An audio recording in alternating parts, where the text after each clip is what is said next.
Yes! Hello, my beautiful friends! What an amazing day it is.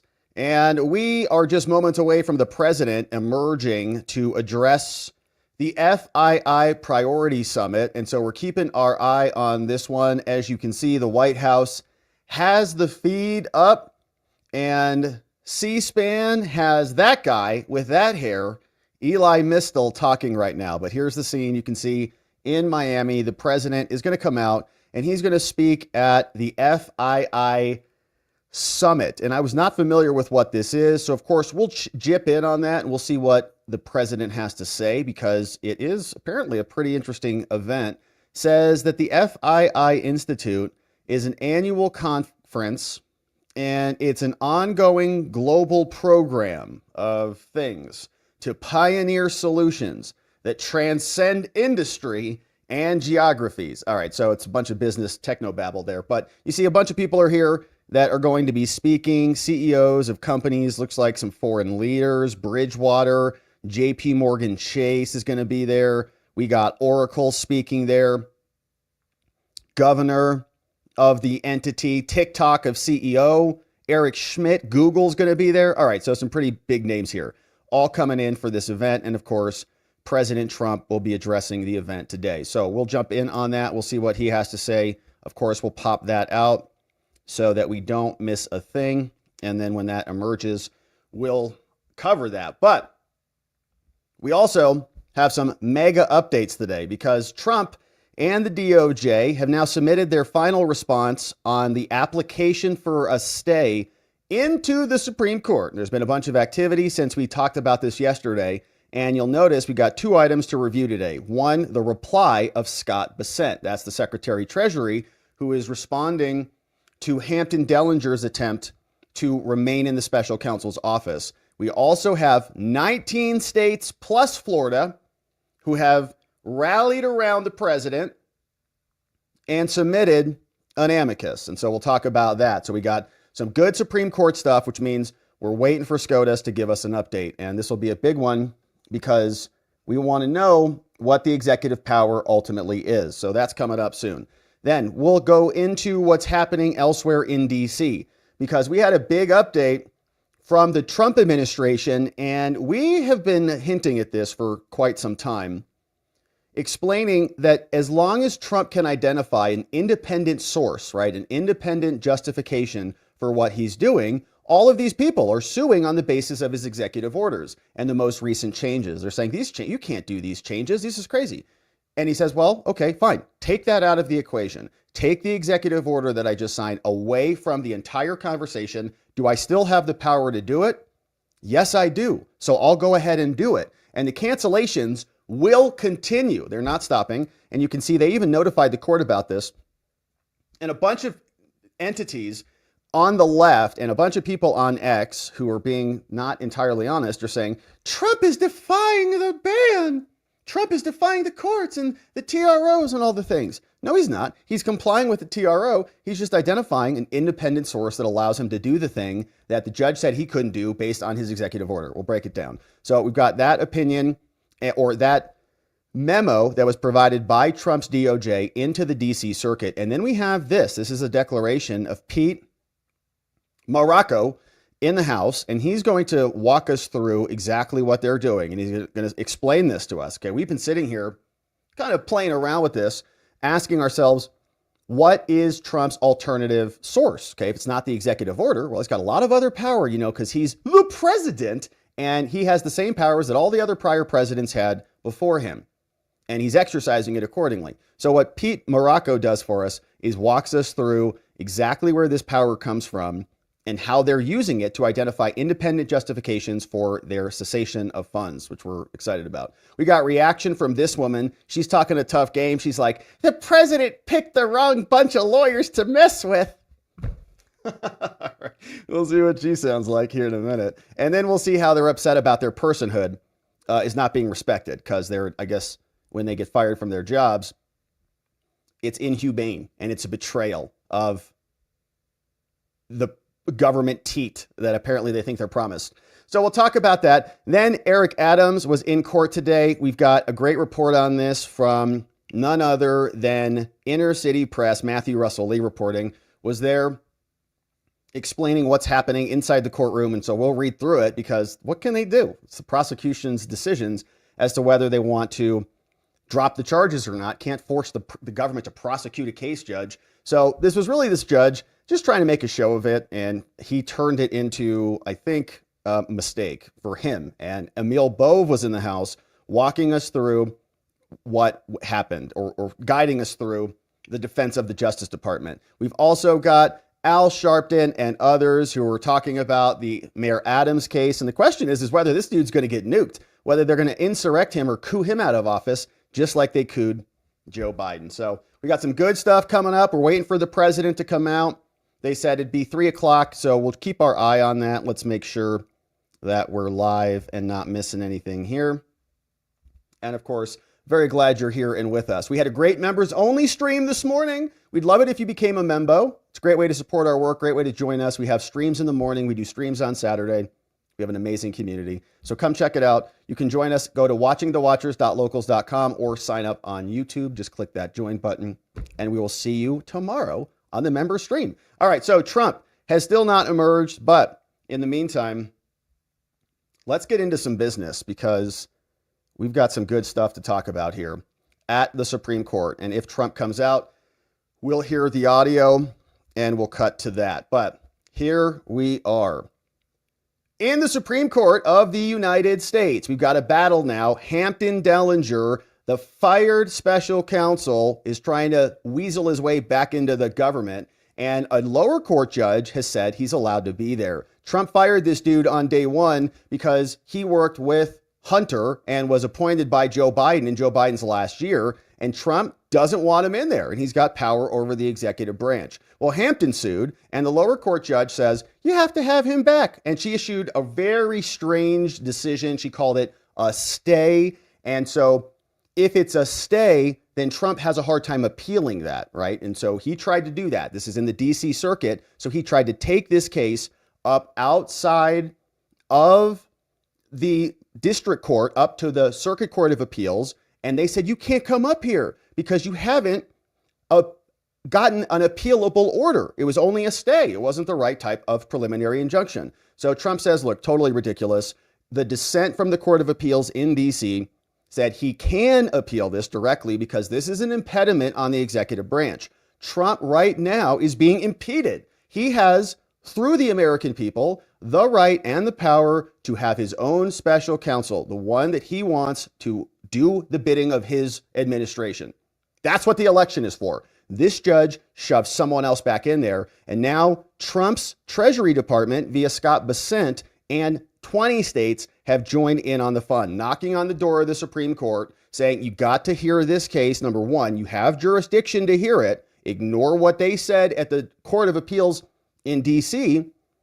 And you should prohibit this stay of Trump's decision to fire this dude from having any effect. In other words, you're fired is back on the books. So we'll take a look at these two decisions, or these two filings rather, from Scott Bessent and the state of Florida, joined by 19 others in the fun. Here is what this one looks like. The case, of course, in the Supreme Court of the United States of America. Let's make sure we got this red pen here. Can't do it without the red pen. This is via Scott Bessent, his final reply in support of the original attempt. And again, they're trying to vacate the stay order, which forces the special counsel to be in office, issued by Judge Amy Berman Jackson, I believe a Clinton or Biden or Obama, I think, appointed judge. So here's what Trump's government says.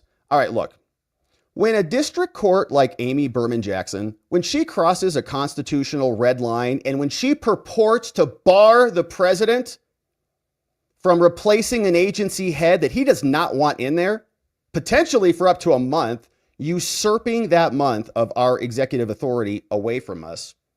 They say, look, Supreme Court, you can and you should intervene, right? So don't listen to this jurisdictional nonsense. Respondent agrees that at least some temporary restraining orders can be immediately appealed, all right? So even Hampton Dellinger says, yeah, some of these can be appealed, but he's saying you just can't do it in this particular case. This court has also vacated TROs, which is the temporary restraining order. And so you can think about the sequence as like a stay, an administrative stay, which was made up. Then you can call it a TRO, a temporary restraining order. And then you can move forward to a preliminary injunction to see whether that should be a more permanent restraining order. So it's through that process. And the judge kind of finagled all of this by calling it a stay because these first two bases are not appealable generally. But they say, since it's impeding upon the executive branch, you should hear it. So this respondent also acknowledges the special solitude that courts have accorded the president in hearing appeals. And this TRO, it functions like a preliminary injunction, right? It's further down the line, meaning it is more appealable. Telling us that the TRO allows the district court, Judge Amy Berman Jackson, not the president, to decide who should run an agency that exercises power. The TRO stops Trump from shaping the agenda of the executive branch, and this is in the critical time. It's the first days of the administration. Now, even if the Court of Appeals were later to reverse the subsequent preliminary injunction, the damage to the presidency and the separation of the powers would be irreversible and irremediable.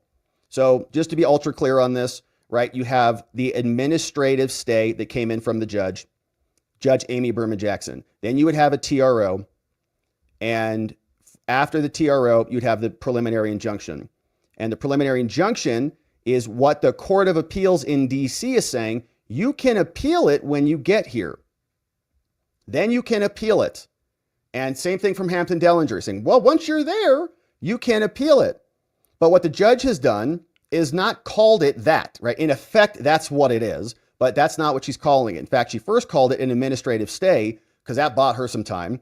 And then she had some time. She shoved him back into office right immediately, right away. Said, oh, no, there's a stay. What? That sounds like a TRO. No, it's a stay. Then they came back and then they did the TRO. And they said, well, that is like a preliminary injunction, Judge. You're shoving somebody back into office. What are you doing? And she says, well, neither of these are appealable. So we're having this battle, essentially. So the Supreme Court, we have to have them do one of two things. One is to interpret the TRO as a preliminary injunction and consider that to be appealable, or just accept the TRO as being appealable now as a TRO, saying that there's an exception when the executive branch is being impeded by a so-called co-equal branch of government, in this case, a low-level district judge. So the respondent now treats immediate judicial review as a problem, right? This is Hampton Dellinger says, Supreme Court, you can't hear this right now. It's a problem.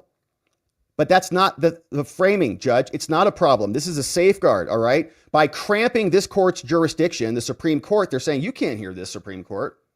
His position would invite interbranch trench warfare whenever a new administration takes office. Everybody would just fight and sue and hold their positions. And the next time, right, somebody comes in and fires all of Trump's people, all of his people would just say, I'm just going to sit here until you sue, and I'm going to muck things up for 30 to 60 days, depending on how long they can hang on. District judges could issue TROs barring all removal of agency head holdovers from a prior administration, no matter how clear-cut the presidential authority is. And just to be clear on this, like, they would never do this to a Democrat, right? If Kamala Harris is sitting in the Oval Office right now, they're not going to deny her administration. That's insane. They're only doing this to stop Trump because they're bitter Democrats who lost an election and got obliterated. No matter how clear-cut the authority, they could do it, though. TROs could prohibit presidential pardons from taking effect. They could bar recognition of foreign services. They could stop military action. Yet on Hampton's telling, so long as the district courts preserve the pre-inauguration status quo and limit TROs to only 28 days, then no one should care because it's only 28 days. Okay, that's a big portion of the presidential administration. We want every day, we want every month, not giving away a minute. Respondent Hampton invokes the specter of a flood of applications to this court. He says, well, then if you grant them an exception, then everybody's going to file an exception for TROs. But TROs have always been appealable in certain circumstances, and grants or denials of mandamus are always reviewable, and no flood has occurred here, Hampton. The deluge instead comes from the district courts, which in the last few weeks alone have halted dozens of presidential actions or even perceived actions that Trump hasn't even done yet. They're limiting him on these things because they're such dictators and gobblers up of power that they can't even allow a duly elected administration to do its job. Just yesterday, a district judge issued a TRO forcing the reinstatement of a member of the Merit Systems Protection Board, whom Trump fired, preventing her removal at least until March 3rd. So Supreme Court, look what's happening. You have to accept this case. If you don't, they're going to continue on with this crap indefinitely. This court should make clear that immediate appellate review remains available to check TROs that usurp Article 2 executive branch presidential powers. TROs are not blank checks for district courts to stop any and all presidential actions for up to a month at a time. And so we need our power, and we need it now. And this court has jurisdiction to vacate Amy's opinion. The contention misapprehends multiple jurisdiction rules, saying, this is what Hampton said, you cannot appeal it, okay? It's a TRO. He said, you can't. You know that the Supreme Court has no power here, so sorry. This court, Supreme Court, has both the authority to review this and ample means to prevent a hypothetical parade like Hampton is complaining about. They're talking about the Court of Appeals, right? And he was complaining about the Court of Appeals jurisdiction, saying you can't go to the Supreme Court because you haven't passed go. You haven't passed the Court of Appeals to reach the Supreme Court. They say that doesn't matter. What matters is you're the Supreme Court. So you can review this. There's no limitation that you've set down before that precludes us from getting in here. Now, of course, the All Writs Act does not independently grant you jurisdiction, but you can still issue appropriate and final orders on other appeals. And even if it depended on lower court decisions, the only question is whether this TRO, okay, not all of the other TROs they're talking about, which literally orders the president to recognize the authority of an agency who he fired, qualifies for review. Okay, so he can talk, oh, well, everybody else is going to file their TROs. Well, theirs are very different than this because this is insanity. This court has held that an order is properly regarded as appealable if it has serious, maybe even irreparable consequences. That certainly has happened here. This is a violation of the separation of powers. You can't enjoin the president in performance of his official duties. And in fact, the executive must be able to even appeal those things. When the president has conclusive and preclusive powers, you have to be able to appeal something that is impeding upon that. Now, historically, TROs that have transgressed constitutional principles have been rare until recently. But when they occur, their appealability is essential. The separation of powers requires that each department has the constitutional means to resist the encroachment of others.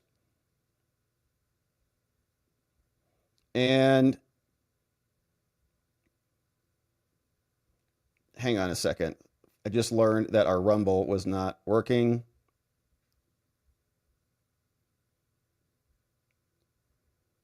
Let me just quickly verify, make sure see why our stream was not working on the other tubes. All right, so thank you for getting my attention. Sorry about that. So Rumble should be firing up here in a quick second. Thank you for alerting me to the mistake. All right, so the president can resist congressional encroachments by vetoing bills and declining to enforce constitutional statutes. But his defense against judicial encroachments is to appeal. If the appellate courts refuse to hear these appeals, district courts could slowly chip away at an independent executive, and there would be nothing anybody could do. So the president has to fulfill his constitutional duties, and he can't be hamstrung for months-long stretches, so long as they label their orders TROs. Now, an independent basis for jurisdiction, the Court of Appeals or this court, can review the TRO through mandamus, and so you should hear it, Judge. This is high-stakes litigation. Having gotten a president-stopping TRO in record time, respondents can hardly complain about the pace of ensuing proceedings. In other words, Hampton got Amy to shove him back in office so quickly that it's shocking. If he wanted orderly decision-making, all he had to do was wait for the district court to issue a final judgment for his claim for back pay. He could have filed an appropriate claim for back pay like everyone else has done throughout American history. Or he could have awaited a ruling on a preliminary injunction. But that's not what he did. He proclaimed there was an emergency. He got a precedent-breaking TRO that's never been happened before, where somebody is ordered back into an administration. He's in no position to insist that this court wait. This guy came pounding on the door. This is an emergency. Now he's telling you to slow down. This court should accord at least as much solicitude to the elected president's interest in managing the executive branch wrongly at the district court level that's accorded to a special counsel in continuing to run an executive agency. Now, Hampton says that the statute provides the president can only remove the special counsel for cause, but brandishing this statute does not make the merits even close when the statute is unconstitutional. The court doesn't even need to reach those merits, though, to vacate the TRO. The TRO violates this court's repeated holdings that courts may not restrain an executive officer from making a wrongful removal. And Hampton's complaining about the floodgates. Come on. The president occupies a unique position. It's for the president. He's the only person alone who composes an entire branch of government. And second, whether directed or not at the president, the court's order restrains the exercise to conclusive and preclusive powers. And that stuff cannot be examined. It's in the Constitution that he's allowed to do those things. He's doing those things. You can't substitute your judgment for his. Meanwhile, respondent Hampton also ignores larger floodgates that his position risks opening. If every single judge is allowed to do this and just stop the president from doing something that he's allowed to do, calling it an emergency, calling it an immediate threat, it's already happening. In recent weeks, district court judges are doing that. They've issued nationwide TROs, worldwide TROs, and TROs interfering with important Article 2 powers. If a TRO restraining the exercise of conclusive and preclusive Article 2 powers, if they can do that, if a judge can hamstring Trump without anybody reviewing it, they're going to get even worse, believe it. Indeed, under respondent's theory, Hampton's, a district court's notorious injunction against the bombing of Cambodia would have been unreviewable, as it simply had been issued as initially been issued as a 28-day long TRO, right? So the president's like, we're going to take action on this. Nope, sorry, your injunction. You have 28 days. Some dumb judge somewhere is going to consider it somewhere. It's idiotic. At bottom, the choice is not between an unworkable system where everyone gets TROs. The court controls its docket. This court controls the message before it gets here. So by vacating this, you can remind the district courts to respect the limits of their equitable powers and deter further abuse of TROs going forward. And here's why. We're going to win. The most important factor for vacating this is going to be likelihood of success. And the TRO here, Supreme Court, is totally untenable. Trump's team says Article 2 vests the entire executive power in the president alone. Yet the district court held the executive power could continue to be exercised by a sole agency head called Hampton. President fired him. Nope, can't do that. The court recognized at the Supreme Court level the only two exceptions exist to the president's unrestricted removal power, but the district court overrode that. She said that this falls outside of both exceptions, but he's still allowed in. This court has held that the Constitution prohibits even modest restrictions on the president's power to remove a top officer. Yet the district court, Amy, prevented the president from removing the sole head of the office of the special counsel. One-man agency. He nuked him. Judge said no. This court has even determined that they investigate and prosecute crimes and do a bunch of things. You can go to their website. It says investigate and prosecute on there. But for some reason, Amy insisted that the government said Trump needs to explain himself, the immediate ejection of a Senate-confirmed special counsel. Here's the justification. The American people elected a president. That's the justification. So he fired him. That was the last president's pick. New president gets a new pick. Respondents Hampton's defenses underscore the weakness of his position. First, Hampton, for the first time in these proceedings, reclassifies himself suddenly as now an inferior officer, saying, wait a minute, no, actually, I have different rights because I'm categorized differently. This is plainly wrong. Someone is an inferior officer only if he has a superior other than the president, someone else who's in control. But they don't.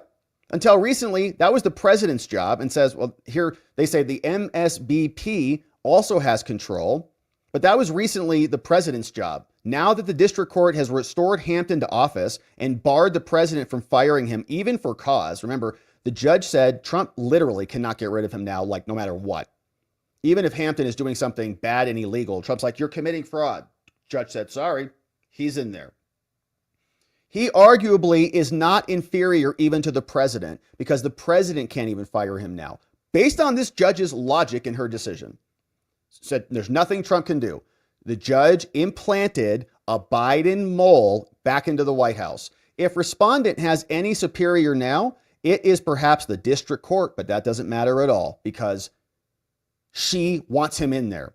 Okay, so the disgusting judiciary is extending their fingers into the executive branch. Further, Hampton even concedes, says that the Office of Special Counsel is a freestanding, quote, federal agency. And these morons keep saying this. Freestanding federal agency. Oh, under what branch? No, it's a federal agency. I know what federal branch of government is it under. No, it's independent. Oh, where in the Constitution does it say you can do that? Well, it says we can have a Congress, okay, and it says we can have an executive branch so they can work together to create a new independent agency. Oh, you can? Did you amend the Constitution to say that it lives under this new independent branch that came out of your fantasy land? No, you didn't. So it's not real. Stop saying it. That means that the office is a department and the special counsel is the head. Now, regardless, Hampton's newfound claim to suddenly be an inferior officer, right? They made it up. He's an officer who has no boss, essentially. And now he's saying, actually, no, I am an inferior officer. Yeah, this court has upheld restrictions on certain inferior officers, but he's not an inferior officer. He also argues that the special counsel plays only a limited role. No, that's not true at all. He is a principal officer, not inferior. In Collins, another Supreme Court case, could not be clearer, saying the Constitution prohibits even modest restrictions on firing a single agency head. It's powerful. Many people agree. Now, third, Hampton also appears to question what power the executive special counsel branch has. A lot. It is executive. It is an executive power. He can do a bunch of things. All of it is like executing the law. Now, fourth, Hampton says this court should recognize a new exception. If this court does recognize a new exception, then it will undermine the need for independence. No, but sorry, Supreme Court, you've already come up with two exceptions here. And both of them are like borderline. You've already said these are extremely borderline. This is not a new exception that is warranted. And Hampton is also wrong when he talks about the special counsel's tenure. That was created 200 years after the Constitution. And everybody from Carter to Reagan to the Office of Legal Counsel said that was in opposition to the wishes of the executive branch. Trump's team says this is not even a close case. Because the special counsel is, quote, the head of an agency with a single officer, the president must be able to remove him at will. Supreme Court precedent mandates it. The special counsel's investigative and prosecutorial functions in the executive branch and their repeated constitutional objections to this position is extra icing to a cake that's already frosted, baby. And it's going to be, I was going to say delicious, but icing's usually disgusting. The foregoing aside, the district court's remedy departs so sharply from this court's precedents that the court could vacate the TRO on that basis alone. Like, this is so nuts. You don't even need to hear from us on anything else. And continues saying the district court stopped the president and restored some other hack into the special counsel's office, even though the court has held that a court cannot do that. He's allowed to fire someone, and you're stopping him from doing that. The district court did so, even though the court is warned that the president cannot discharge his duties, and still is stopping him. Now, Hampton also says the TRO, he says it doesn't actually stop the president, right? They're saying, you're actually, Judge, you're overriding the president. He's saying, no, you're not. It's just saying she's taking control of the special counsel's office and removed him from the equation. But at bottom, the president is not being able to have his position fulfilled. Officers have challenged their removals through back pay, not by being forced back into position. Humphrey's executor, which Pam Bondi's not going to be defending anymore, is also probably going to be overturned, I think is their argument, saying Hampton also says that even though this court has held courts may not stop a wrongful removal, you should now invent this new equitable remedy so that Congress's will can be done. At minimum, they say courts should not create a remedy that flies in the face of the executive power under Article 2 and usurp that prerogative. And the equities also support relief here. The district court's order plainly inflicts concrete harm on the president and thereby America. We voted for Trump. We want his prerogatives done. No one voted for Hampton Dellinger. The statute empowers him to appoint subordinates. If the president loses control of the special counsel, he loses control of the office, which he has. He doesn't control it right now. It should be self-evident that depriving the president of control over an entire department causes irreparable harm. And Judge Amy's order also harms the government by threatening to cause mass invalidation of everything that this guy does during the time. Okay, everything he touches from now until when he's actually walked out is going into the shredder. The Constitution prohibits even modest restrictions on his power, and everything he is doing now is extra constitutional. There is no 14-day, no harm, no foul exception to this. This cannot last much longer, and if you don't accept this Supreme Court, it will. The district court began by issuing a 2-day administrative stay, right? That's that little sneaky scam that Judge Amy did. Your Royal Highnesses, Your Excellencies, we're back. Ladies and gentlemen, dear friends, welcome to the 3rd edition of the FII Priority Summit in Miami. All right, so we'll keep our eye on that. We'll see when the president is coming out, so we'll move that over there. He'll get through his intro, and then we'll come back to that. But here is where we are.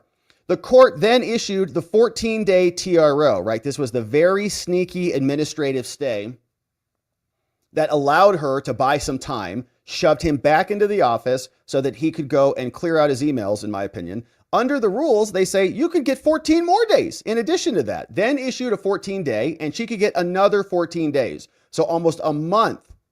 And Trump needs to litigate this entire thing. By the end, the president may have been deprived of the entire executive department for over 2 months, which is their plan. Why the Supreme Court has to do something. Saying the government's arguments, he says, are irreparable harm to me. Well, he says he's going to experience some type of irreparable harm. What is it? On the other side, he fails to identify any harm to himself. He's a person who's been fired, but the crucial point is that it's not irreparable. If it's illegitimate, he can get back pay. But a court cannot repair the injury to the separation of powers, clearly, and it's depriving Trump of his power. The court should not allow the district courts to stop Trump and make him come back in 2 weeks to get into this.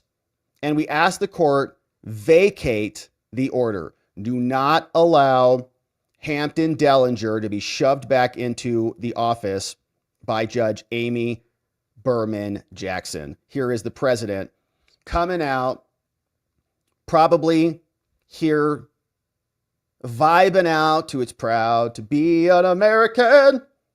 And so he'll walk over, we'll listen to him, we'll see what his speech sounds like, and then we'll get back into the filings.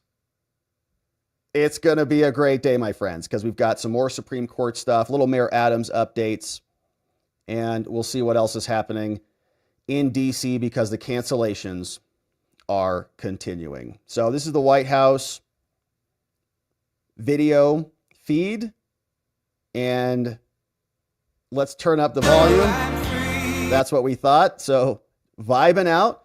We'll let the song play out, and we'll check in with the president. Let's see who's here while we're waiting for the song to play out. The FII Institute, lots of people speaking. I don't know if Trump's the first speaker or not, but what's up? Ed is here. Great to see you, Ed. Just became a YouTube member. Welcome, new members. We'll see you tomorrow on the members only morning stream. And I hope you had a fun time at this morning's morning stream. It was a great time. I enjoyed it. What's up? We got this one from Sev Russ. Says, what a ride. Good stuff to come, Rob, man. It's it's coming in spades. And it's been very enjoyable. Thank you, Severus, for hanging with us here for 11 months, almost 1 anniversary, 1 year anniversary for us. I'm excited for that one. Hey, what's up, Wayne? Wayne, another 11 months. Great to see you, Wayne. Wayne Hodgson. Wayne Hodgson and Severus, both inching closer to that 1 year anniversary. Good to see you, Wayne. Here's Trump. All right, let's listen in.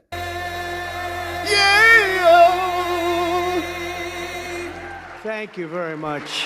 What a great group this is. You have to see outside. It's going wild outside with a lot of love for all of us, I guess. But thank you, Richard, for the introduction, and thank you to all for such a warm welcome. It's great to be back in beautiful Miami, where I've actually built a lot of great buildings with the Desert family and some others. We've had tremendous success in Miami. We have Trump Towers and Sunny Isles Beach. It's 4 beautiful buildings right on the ocean. The Trump Grande, put the little E in the end for a little, class it up a little bit. Trump Grande and the 700-acre Doral. It's a tremendous country club, and it's actually the most successful country club in the U.S., where I was just given approval to build 1,500 units, and I couldn't care less about building units. When you're president, who the hell wants to build units? I've been building units all my life. I don't want to build units, but they gave us permission to do it. But today is a tremendous honor to become the first American president to address the Future Investment Initiative Institute. That's the first one. It's always nice. Okay. And I want to thank Mayor of Miami, Francis Suarez, for being here. Thank you very much, Francis, wherever you may be. Hi, Francis. And thank you for the endorsement when I ran. I was very appreciative. Along with the Mayor of Miami Beach, Stephen Miner. Stephen, thank you very much. Thank you. Thank you. Thank you, Stephen. Thank you very much. And numerous American business leaders, some of the biggest business leaders actually anywhere in the world. Yeah, and big many names. Distinguished guests from the Middle East, and in particular, the Kingdom of Saudi Arabia, a special place with special leaders.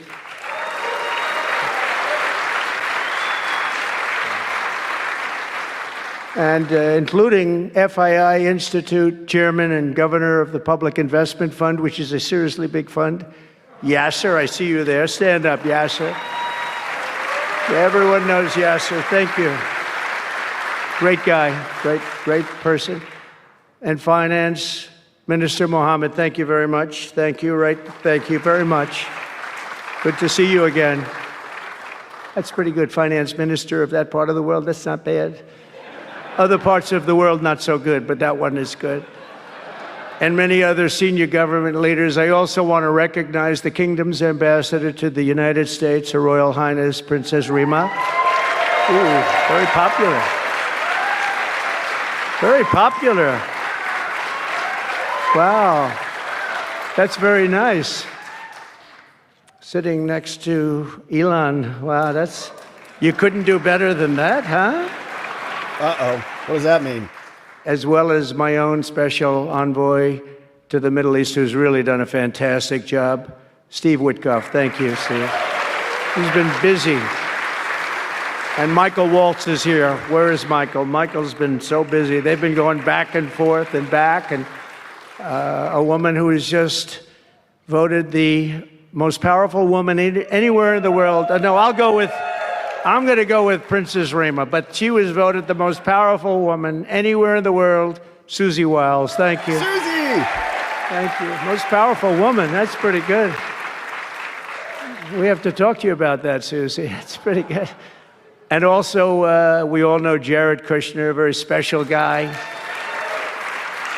Thank you, Jared. Thank you, Jared. And Elon Musk. He's been making a little news lately, hasn't he, though? A little Very bit. positive news. Stand up, Elon. A little bit. He's a great guy. Elon's in the house. We did a little show last night. I heard they got very good ratings, too, by the way. We did. Hannity. Sean Hannity was fantastic, a fantastic man, a fantastic guy, and he did a show, and it was great being on the show with you last night.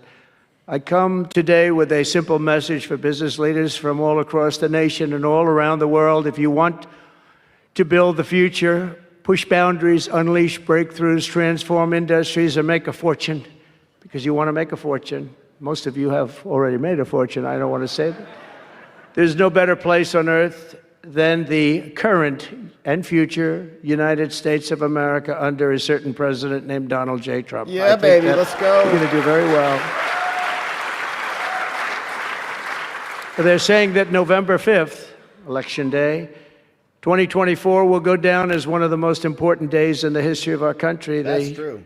Said in 129 years, the most consequential election. I don't know if they're right about that or not, but yeah, it sounds good. I wanted to see if I could get a Does couple of sound more good. years tacked on, but I figured the fight wasn't really worth it. 129 is a lot.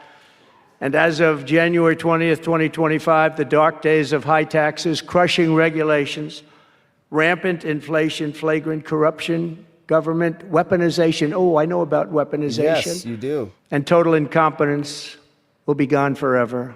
They'll be gone forever. Good. Because the United States is back and open for business, and the golden age of America has officially begun. You see it happening. Yes. Since my election, America's economic engines have come roaring back to life in just a very short period of time. Think of it, from November 5th, the progress that's been made has been amazing. The NASDAQ is up nearly 10% in just a few months, and that's a lot. The Dow Jones Industrial Average is up 2,200 points, and Bitcoin has set multiple all-time record highs because everyone knows that I'm committed to making America the crypto capital. We want to stay at the forefront of everything, Yes, and we one of do. them is Nice. crypto, and Miami seems to be the center of the action, come to think of it, and maybe it'll stay there. Business optimism skyrocketed 42 points. Think of that in a single month, the most in history by far. That's the biggest increase in history by not even close. The ISM index of manufacturing activity surged into positive territory for the first time in many years. Amazing. And it was just announced, this is an interesting one, I didn't realize it was that bad for so long, but it was just announced by one of the nation's most historically accurate and respected pollsters, Rasmussen, that the number of Americans who believe our country is on the right track now exceeds those who think it's heading in the wrong direction for the first time in 20 years. Can you believe that? 20 years. And this is really a seismic 27-point swing from just before the election. Nobody's ever seen anything like that one, yes, sir. I want to tell you, that's a big one. The best and most successful business leaders on earth are now racing to invest in the United States. Since November, DeMac has announced plans to invest $40 billion in the U.S., creating at least 10,000 jobs. SoftBank has announced investments of between $100 and $200 billion, creating at least 100,000 American jobs. Oracle and OpenAI and SoftBank are now collectively committing $500 billion to keep the United States on the cutting edge of artificial intelligence, and so many more. I mean, so many companies that want to come to the White House and have a little news conference all the time. I said, why don't you just announce it? But they want to come, and I'll do that. I don't mind doing that. I say anytime they want to go 10 billion or more, I'm there. 10 billion or more. But on his recent visit to the White House, the Prime Minister of Japan announced he anticipates Japanese investment in the United States of well over $1 trillion. And Whoa! we're working on an Alaska pipeline already, which is the closest point to Asia. And as you know, the ANWR, which we've started, Ronald Reagan couldn't get it approved. Nobody could get it approved for so many years. Couldn't get it approved. I got it approved. Actually, I got it approved twice. I got it approved, and Biden ended it. That was a shocker, but we just got it approved again. And we're going to be, it's probably the largest deposit maybe anywhere in the world, just by itself. It's, they say, of similar size to Saudi Arabia, so we hope that's correct. But all of this is only happening Saudi because Arabia's of like, the world-changing results of the 2024 election. We won the House. We won the Senate, the White House, and the Electoral College, and the popular vote in a landslide. We also won all 7 swing states. and all 50 states shifted in the Republican direction for the first time ever. So every state, every single state of the 50 states shifted Republican. It's never happened before. Either way, it's never happened. And 85% of counties voted for Trump. Think of that. So you have 2,600 counties versus 525. 2,600. Think of that. That's why when you look at the election map after it was all done, the certified map, the whole thing was red. 2,600 versus 500. It's a big difference. Nobody's seen anything like it, actually. So as a result of this very historic victory, investors from all over the planet once again have confidence in America's future and respect for America's leaders. And it's about time we get a little respect. The last administration was the worst and most incompetent in the history of our country, but we are moving quickly to fix every single disaster Joe Biden created and make America stronger and more prosperous than ever before.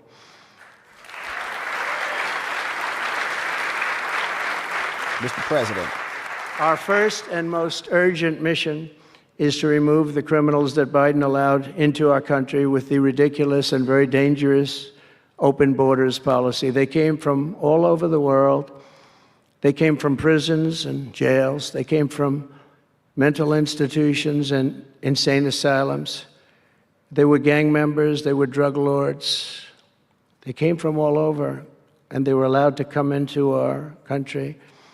And we're getting them out in record levels, just like they came in record levels. I want to thank Tom Homan and Christie, who was she's doing a fantastic job, governor of South Dakota, and Tom Homan, you know, and they are doing a fantastic job. And the results are incredible. And every country is taking them back. They're sending their criminals to us, and they're all taking them back. We had a little problem with a couple of them that ended very quickly. And because some said, we don't really want MS-13 back in our country. But I said, congratulations, you're taking them back. And they take them back. And by the way, Europe and other places ought to start also doing that. They better start looking at immigration, because it's really hurting Europe very, very badly. And they better get smart, and they better get tough before it's too late. We're also working to end the highest inflation in our country's history, all caused because they played with our energy policy and wasted money on the Green New Scam and other things such as that. And they wasted monies at never seen before levels. If Joe Biden had simply held federal spending at the pre-pandemic levels we had in 2019, we would have virtually no inflation. We're trying to balance the budget immediately, and because of the tariff income, which is really, it's already turned out to be amazing, actually.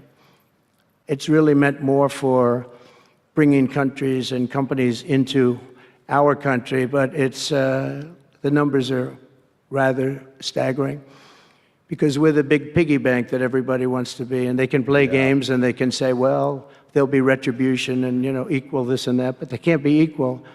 But we want to keep it so that we're the big piggy bank. And if we had years like we did the last 4 years, that wouldn't have lasted too long. So we're not promising it, but, you know, all of these things could happen. We hope to balance our budget. So I don't want to promise it, because if I do and we come about $10 short, Impeached. The fake news media back there would say, we have breaking news. He did not make it. He did not make it.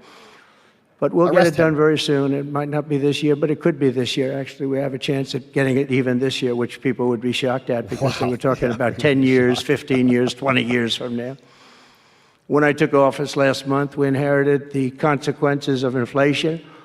That was more than 4 times what it was when I left 4 years ago. Think of that. I left, it was at 1.4%.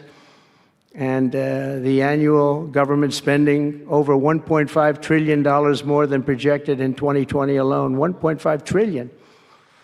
But under the Trump administration, all of that is changing faster and more dramatically than anyone ever thought possible. They didn't think it was possible to do what we've done in just a very short period of time. We've accomplished more in 4 weeks than most administrations accomplish in 4 years. On my first day in office, I imposed an immediate federal hiring freeze, a federal regulation freeze, and a foreign aid freeze. I signed an order creating the Department of Government Efficiency and put a man named Elon Musk in charge. Thank you, Elon, for doing it. Thank you, Elon. Thank you very much. And he's doing a great job. I wish you could have seen him last night. It's really, he's a very committed person. Bunch of sour scowls He's a in very that serious crowd. person. And he's a very high IQ people. I like high IQ people. Not all have to be, but, it'd be nice to have some people up there that he's a seriously high IQ individual. Yeah, he's sharp, dude. Now, he's got his faults also, I will tell you that. But not too many of them, which is now really waging war on government waste, fraud, and abuse. And they're curbing inflation and saving taxpayers billions and billions of dollars every single day. And there's even under consideration a new concept where we give 20% of the Doge savings to American citizens and 20% goes to paying down debt, because the numbers are incredible, Elon. So many billions of dollars, billions, hundreds of billions, and we're thinking about giving 20% back to the American citizens and 20% down to pay back debt and pay down debt, which is, if you look at value, if it were a real estate balance sheet, the debt is tiny, but we still want to pay it down. Doesn't matter. We don't look at it as a piece of real estate. It's America. We're going to get it down through intelligence, hard work, and as Elon said, a word called caring. You have to care. By doing this, Americans will tell us where there's waste. They'll be reporting it themselves. They participate in the process of saving money. So many of the men and women in this room, as an example, they pay tremendous amounts of taxes. And here are just a few examples of where your money was going before I came along. These are just some of the, just taken at random. There are much worse examples than this. I was just looking at them before the speech, and I can tell you they were much worse. Hit us. And there are some that are horrible, but I don't want to really say them because they're very, very embarrassing. Like genitals and people. Very, transition very stuff. And they're really something, but you'll be seeing it and you will be reading about it. But just some taken at random, $2 million for sex change operations in Guatemala. What? $20 million for Sesame Street performances in Iraq. $20 million, that's a lot of money. That's a lot. I know what it costs to do those things. You get a cast over for $50,000. Give them a couple of bucks tip, and that's it. Not 20 million. 20 million. That's gone with the wind on steroids. Get out of here. Here, have some change. $101 million for 29 diversity, equity, and inclusion contracts at the Department of Education. Wow. And we've canceled all of these, saved all of this money. And again, this is just a small sample. This could go on. I could read them all day. $520 million for a consultant. I want to know who is that consultant. That's a big one. To do ESG, that's environmental, social, and governance investments in Africa. $25 million to promote biodiversity, conservation, and illicit livelihoods by developing socially responsible behavior in Colombia. $40 million to improve the social and economic inclusion of sedentary migrants. Nobody knows what that even means. None of this stuff, nobody. Chunky Everyone's trying to figure out what the hell does it all mean? Huge. $42 million for social and behavior changes in Uganda. 40 million's a lot of newspaper ads in Uganda. Yeah, that's a lot. $70 million for research of evidence-based solutions for development challenges. They're laughing now. $10 million for Mozambique medical male circumcision. What is that? What does that mean? Look at Elon. $2.3 million for strengthening independent voices in Cambodia. $14 million for improving public procurement in Serbia. $486 million to the Consortium for Elections and Political Process Strengthening, including $22 million for inclusive, participatory political process in Moldova, and $21 million for voter turnout in India. What do we need to spend $21 million for voter turnout in India? Wow, $21 million. Wow. I guess they were trying to get somebody else elected. Wow, we ought to tell Well, yeah. the Indian government, because when we hear that Russia spent about $2 in our country, it was a big deal, right? Yeah, interesting.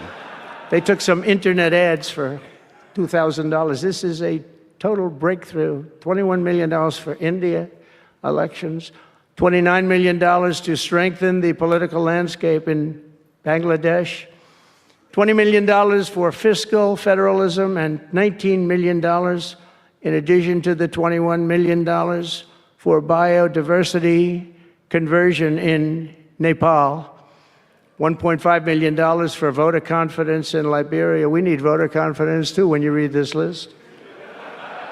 $14 million for social cohesion in Mali, $2.5 million for inclusive democracies in South Africa. Just keeps going. $47 million for improving learning outcomes in Asia. Asia's doing very well. We don't need to give them money. And in another program, $50 million plus another $50 million for condoms for Hamas. Do you know about that? $100 million for condoms. Condoms. Does everybody know what a condom is? For Hamas, $100 million. And these are just some. I could read this list all day long. I just don't want to bore you.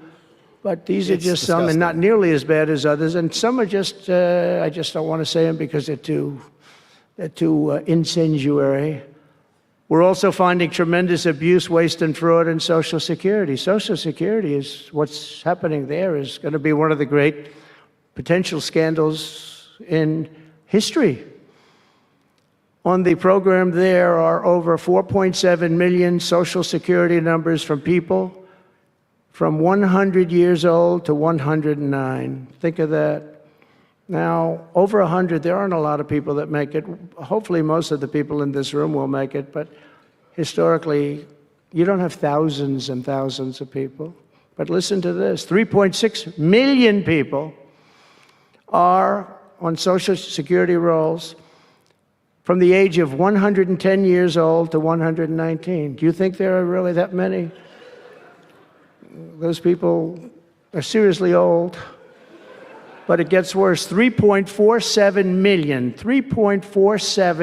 million people are on Social Security from the age of 120 years old to 129 years old. 3.9 million people are on the age of Social Security from 130 years old to 139 years old. Now, the all-time record, I heard, is a woman who was 127 years old. That's the record. It's pretty good. A woman from a certain country where they have actually people that live pretty long, actually. And she was 127 years old. That's pretty old. But we're topping her by millions of people. 3.5 million people from the age 140 to 149 years old. 1.3 million people are on Social Security from the age 150 to 159. Nice try, Granny. And over 130,000 people are on Social Security over the age of 160 years old. Okay? Wow. Including 1,039 people. Think of it, over 1,000 people between the ages of 220 to 229. And one person between the age of 240 years old to 249. And the record topper, there is one person on Social Security who's 360 years old, which is approximately 110 years older than our country. That was a great routine. That was great.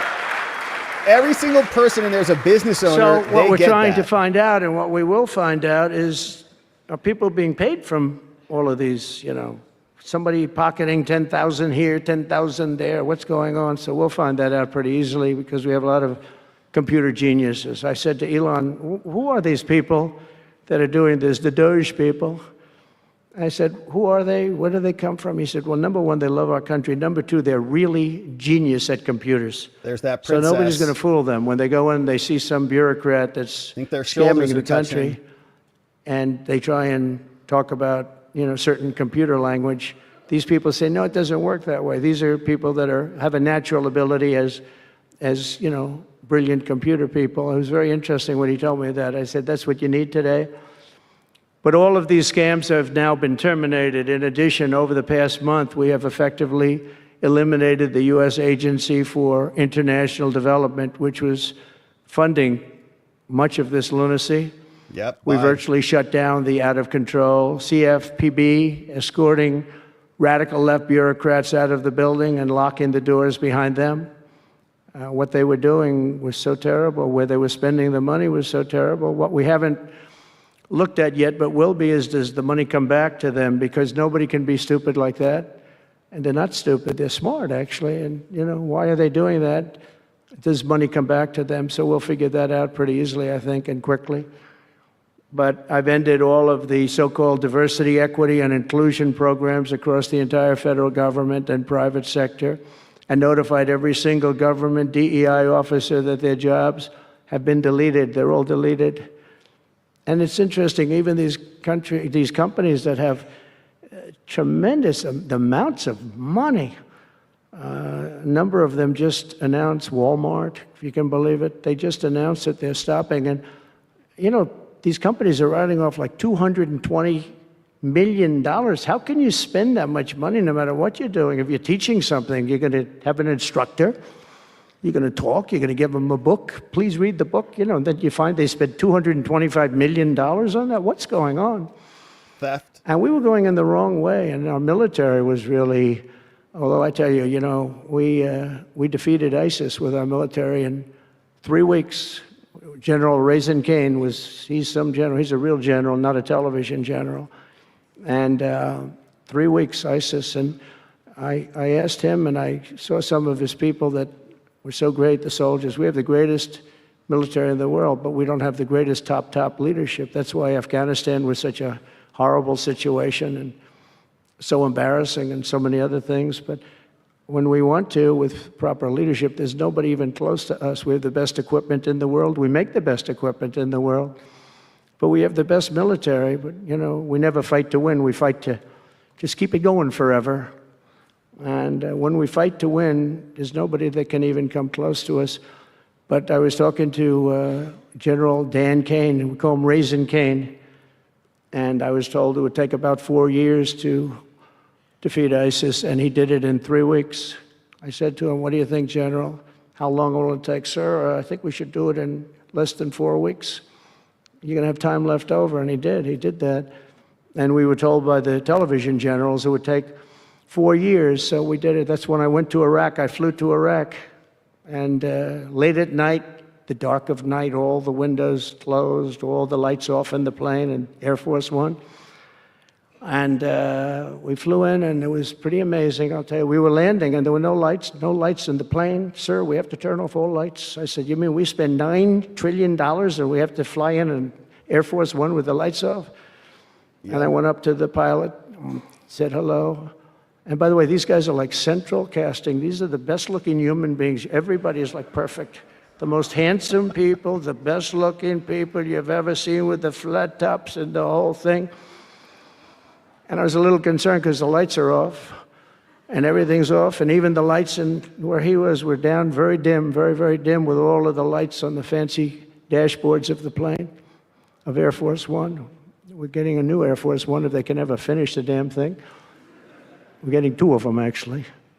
But we may have to go a different route because it's taken them a long time. We're going to get military that's going to start building. We're going to get people to start building properly again in our country because they don't build properly. Yeah, let's go. Pick it up.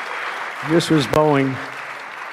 But we're up there, and I'm looking at these people. And again, I say, they look like Tom Cruise, but better.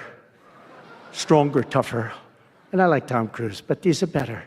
And I said, are we okay, Captain? Yes, sir, we're fine. But I'm looking out, I don't see any lights, and we're landing. And I'm used to that. I like to sit with the pilots a lot and respect the pilots greatly. And we're up there, and we have the computer. I call it the computer voice, where it goes 1,900, 800. It's feet, your feet above. ground. So that means you're very low. And I'm looking out, and my eyes are pretty good, and I don't see any lights. And the computer goes out, sounds like an intelligent individual. It goes 1,000. We're 1,000 feet up. It's a 10-story building. There's a big plane. And then it goes 900, 800, 700. I said, Captain, Captain, we don't see any lights. Is everything? Yes, sir, everything's fine, sir. We'll be landing in 3 minutes. And then it goes like 600, 500. Captain, are we okay? And then he goes 400, 300, 200, and I'm saying, man, there's nothing out there. And then he goes, boom, perfect landing right on this thing. There are no lights on the runway. There's no, I don't know how the hell they do it, but I'm sure as hell glad we had somebody that knows how to fly. But they didn't want to have any lights because they didn't want the enemy. After spending, years and trillions of dollars, we have to land with Air Force One with no lights on the runway. But they were incredible people. And then I got out of the plane, and I actually asked my people, I said, excuse me, I was very brave sitting in that cockpit. Am I allowed to give myself the Congressional Medal of Honor? And they said, I don't think so, sir. I said, well, I felt I was extremely brave. But now here's the problem with saying a story like that when you kid. The press will say, President Donald Trump wanted to give himself the Congressional Medal of Honor. Jennifer Rubin's already tweeting headlines about it. all over, the fake news. We call it the fake news, but we're all wise to them. But it was something, and then I went down, and it was the same thing. I'm standing on the top, and I look down, and there's these handsome people. Everybody's like from a movie set. Good-looking guys. I get down the stairs, and what's your name? My name is Kane, sir. What's your first name? They call me Raisin. I say, wait a minute, your name is Raisin Kane? I love you. I've been looking for you for 5 years. You are the great. This is what I want. And there was a general next to him. There was a colonel. There was a drill sergeant, a master sergeant. They were all like people. I could make a movie right now. I'd have the best-looking people ever. And they were great. And then I went in and, sir, would you like to rest before the bed? No, I don't want to rest. I don't want to rest. I've been resting on the plane, other than the last few moments, which were quite harrowing. And I said, I don't want to rest. He was thinking about Biden in advance, Biden would have gone there. He would have rested for days. And then they wouldn't have had a meeting. He'd just go home. No, I said, I don't want to rest. I don't want to rest at all. I want to go. So we went into this bunker, and we had a lot of very good, talented people. And that's when I asked him. I said, I'm hearing it's going to take a long time. No, that's not right, sir. It's not going to take a long time. We'll have it done in 4 weeks. I said, how can you say 4 weeks when in Washington they said 4 years? He said, 4 weeks, sir. We'll hit them left. We'll hit them right. We'll hit them up the center. We'll hit them underground and overground. We'll knock the hell out of them, sir.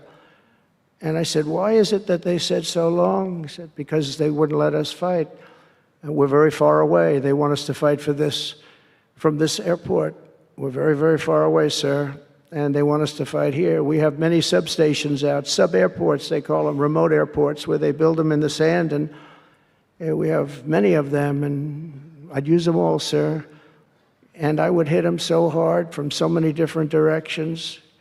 I said, well, what do you think? He said, you just let me know. And I called him back, and I said, go ahead and do it. Are you sure you can do this, General? I said, yes, sir. And he did it actually in 3 weeks. It was over 100% of people that are really hurting the Middle East, hurting the world. And it was done. And I'm telling you, we have the greatest military in the world, but you have to use the right people. But there's nothing like what they were able to do in that case and in other cases, wherever I gave them something, it was done incredibly well and many of the instances because it's been well reported. But we've also required, so we have a country that's a great country. It's a strong country, but it's a country that's just now gaining its respect back to the levels that it should have never lost. We were being laughed at by the entire world, but we're not being laughed at anymore. But we've also required that all federal employees must once again show up to work. It's a new phenomena, since COVID. show up to work in person like the rest of us. So, I mean, it doesn't work when you don't show up. And I see companies now are all going back to it. They're all going back. It's great. I watch some of the big business leaders saying, we absolutely are going back. You can't work at home. They're not working. They're playing tennis, they're playing golf, or they have other jobs. But they're not working, or they're certainly not working hard. You could never build a company or a country with that. So we have a very strong policy, and if they don't show up to work, they get fired. And we're trying to make our government smaller but much stronger. And we have tremendous bureaucracy, but it's happening. A lot of people are leaving, and in some cases leaving with pretty good offers. You know, you're paid 7 or 8 months and go out, find a job. But some of these people had jobs. They were actually working for us, but they also had other jobs. And those people, in theory, they have problems. I don't know if we're going to do anything about that. So we have other things to do, but they were working other jobs instead of working for us. So they were staying home working, but they were working other jobs, getting paid a lot of money, perhaps. Double dipping. We offered deferred resignation buyouts to all federal workers, resulting in more than 75,000 bureaucrats voluntarily surrendering their taxpayer-funded jobs. A lot of them are leaving because they don't want to be caught having the second job. Some are leaving because they didn't want to be in government any longer. And some are leaving because they didn't want to show up to work. They wanted to work outside of an office. And they're that's pouting. never going to work for anybody, including companies. Companies ought to get smart. You watch these companies where they do that.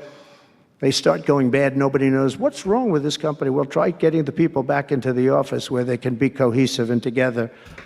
In less than a single month, the Department of Government Efficiency has already saved over this is just a short period of time, $55 billion. And we're just getting started. That's nothing compared to the numbers that you're talking about. Right? Huge numbers. It's like the size of these companies. We're ending trillions of dollars in waste, and it'll mean much lower inflation, lower interest rates, lower payments on mortgages, credit cards, car loans, and much higher stock markets. I think the stock market's going to be great. In other words, we will rapidly grow our economy by dramatically shrinking the federal government, and we have to do it. I'm also taking fast action to end the radical left's nation-wrecking crusade against oil and natural gas. Over the past 4 years, the Biden administration cut the number of new oil leases and gas leases by 95%. They slowed new pipeline. I mean, look at Dakota Access, they wanted that one knocked out. The Keystone Pipeline, they wanted that one knocked out. They ended the Keystone. We got the Dakota Access done, but it wasn't easy after they tried to stop it. They slowed new oil and gas pipeline construction to virtually a halt. They shut down 38% of active oil and gas rigs in the United States, but they love the wind turbines. They go round and round and round, and if the wind doesn't blow, they got problems. They kill all the birds, they ruin the sight lines, they ruin the plains and the beautiful areas of our country, including the oceans, the lakes. They closed more than 50 power plants, all causing energy prices to skyrocket. You saw that happen. That's what caused inflation, pretty easy. These policies were so destructive that despite draining nearly 40% of U.S. strategic petroleum reserve meant for emergencies, it was meant for emergencies. It wasn't meant for getting a price of gasoline down so that you can win an election. It didn't work for winning the election. Actually, there's so many people that are driving that it's a very small number, just had a very small effect, but in the meantime, it takes it down. We'll fill it up fast, but it's at the lowest level. When we made the transition, it was at the lowest level in history, ever recorded. It's the lowest level. Nobody's ever seen it that way. They put it all out because they thought they could keep gasoline prices down a little bit, just go past the election, and after that, they didn't care. And it didn't work because they didn't get elected. I got elected. That's right. But the price of gasoline still rose over 35%, and in some cases, at some periods, it was 100% and 125% during certain periods of time. Under the Trump administration, we have implemented a very different plan. You probably heard of it. It's called Drill, Baby, Drill. And we're doing it. The world runs on low-cost energy, and energy-producing nations like us have nothing to apologize for. We have more energy than any other nation in the world, and we're going to use it. and we're going to use it on AI plants. I was telling some of the people that came in that, they're very everybody's talking about AI. I hope you're right. I don't know, who knows. But Elon, are they right? Are they right in going all? Are they all in for baby. AI? But the problem is, to do it, just in our country, you need twice the electricity just to open up and be the top of AI. You need twice the electricity that we have right now in the entire country. If you take all of the electricity, you need more than twice. You need double what we have right now just to fuel this new industry that's growing. I was amazed when I heard that number. And they all said, how can we do this? Because, in China and various other places, you can probably get it with the shake of a hand.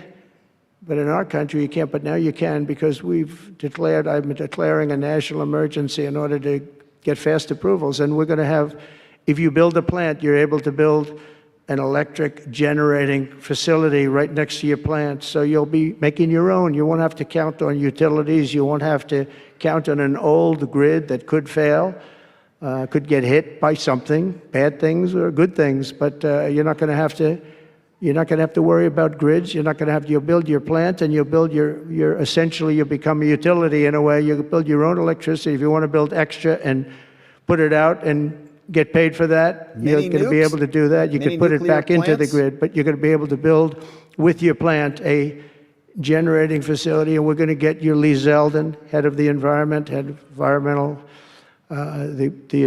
group, various groups, and we've got them unified now, but we're going to get you very fast approvals, and they'll be approved so fast your head will spin. Woo. And we're going to get that whole industry started, and we're going to be the head of it. We're leading right now. We have the greatest brain power. We're leading right now, and I expect that we're going to be leading by a lot, but we're going to get you the energy very, very quickly. That would be the one thing that everybody was concerned. How do we have that much electricity when Los Angeles has blackouts and brownouts right now? And there's a lack of electricity, but we're going to get it at levels never seen before. I ended the ridiculous Green New Scam, halting tens of billions of dollars of wasteful deficit spending. And I withdrew the United States from the unfair one-sided Paris Climate Accord, and I ended Joe Biden's insane electric vehicle mandate because it was just insane. I repealed the last, and by the way, if you want to buy an electric car, it's great. If you want to buy a gasoline-driven car or a hybrid, it's great. Whatever the thing happens to be. I heard hydrogen's hot. The problem is when it's not, you're in deep trouble, because when that sucker blows up, they don't find the body. So that's one that I said, you know what, let's take a pass on that one. They said it's good, but when it's bad, it's really bad. You find the bodies on trees, on the side of a tree. Not good, not good. I said, I think we'll pass on that one, right? We're not going to want that one. But you never know. Maybe someday it'll be good, but it doesn't sound like it's off to a good start. I repealed the last administration's very destructive natural gas export ban. And last week we approved our first new liquefied natural gas export license. And we have literally hundreds of people that want to export.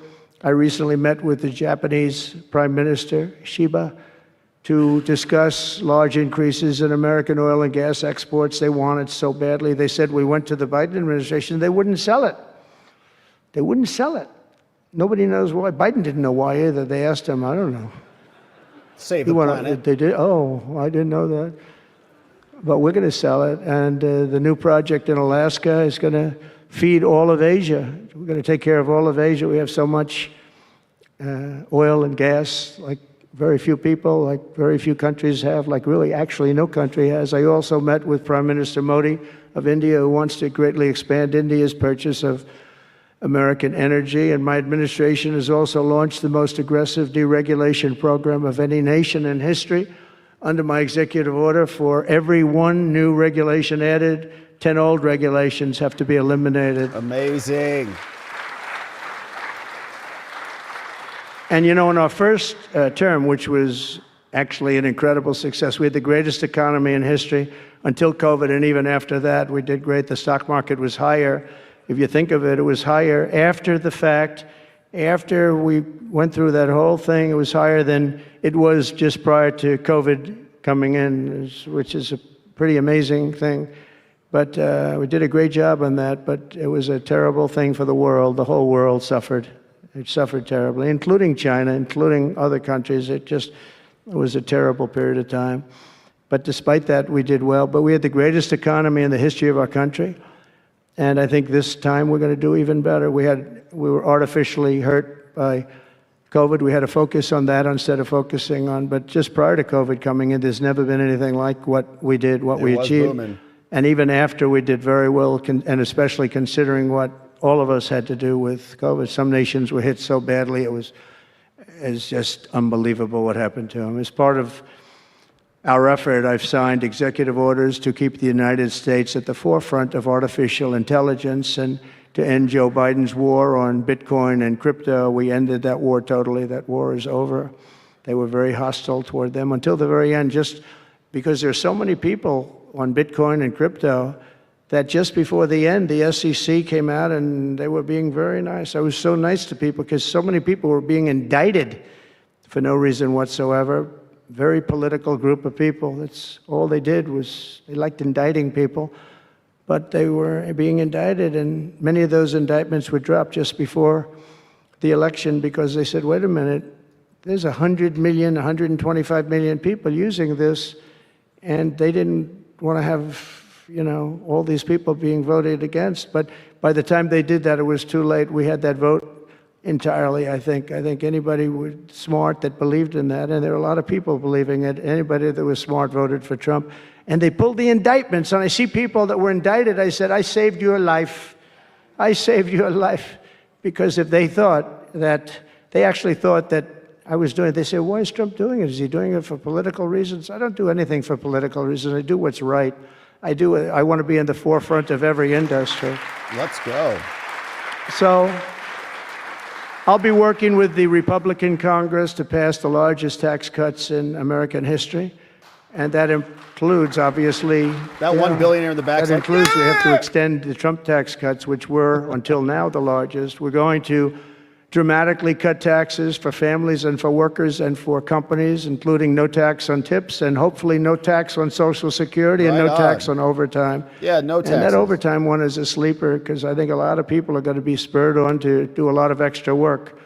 When they hear that, it's a lot of companies really like it, and a lot of people really like it. The new Trump tax cuts will also include 100% expensing for new factory construction in the United States and anything else that you're going to buy with capital. If you buy something that is going to be good for our country, we're going to let you expense it, 1 year expense. And I did that the first time, and everybody was saying, can you go back to that? Now you still get, I guess, 40% or whatever, but it pares down. But we're going to bring that right up to the top level. I think that had a lot to do with the success that I had during my first term.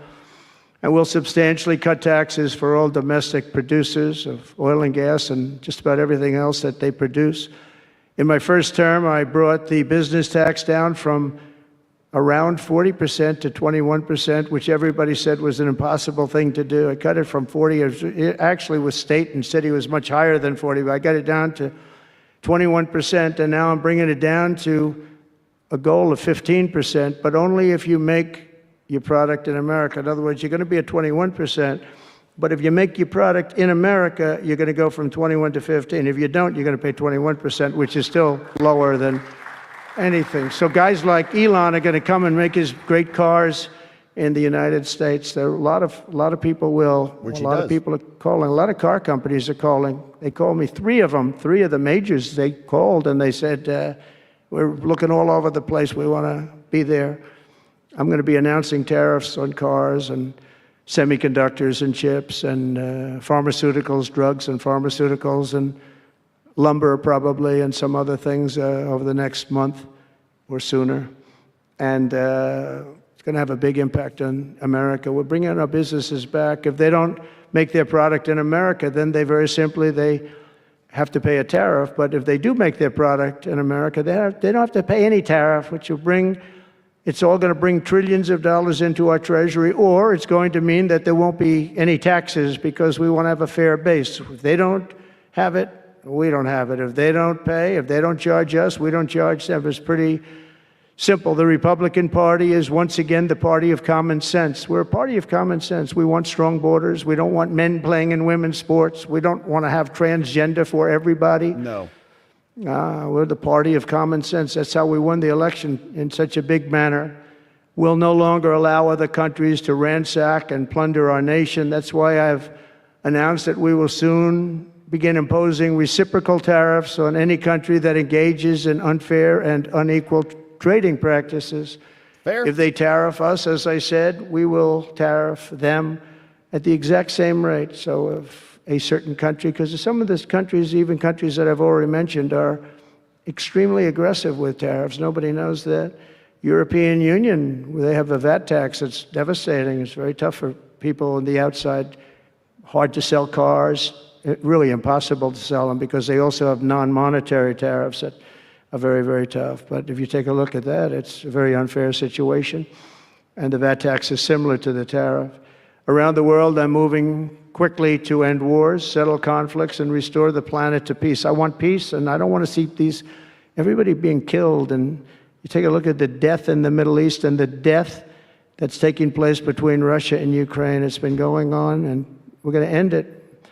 There's no profit for anyone in having World War III, and you're not so far away from it. I'll tell you right now, you're not so far away. If we would have had this administration for another year, you would have been in World War III, and now it's not going to happen. In the Middle East, I've restored my policy of maximum pressure on Iran, designed to bring peace.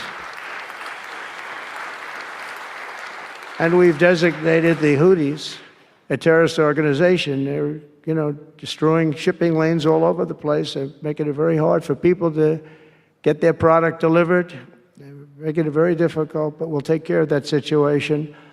And we've secured a ceasefire in Gaza, and we're bringing in the hostages, and we're bringing them home to their families. Some of them are in pretty bad shape, I have to tell you.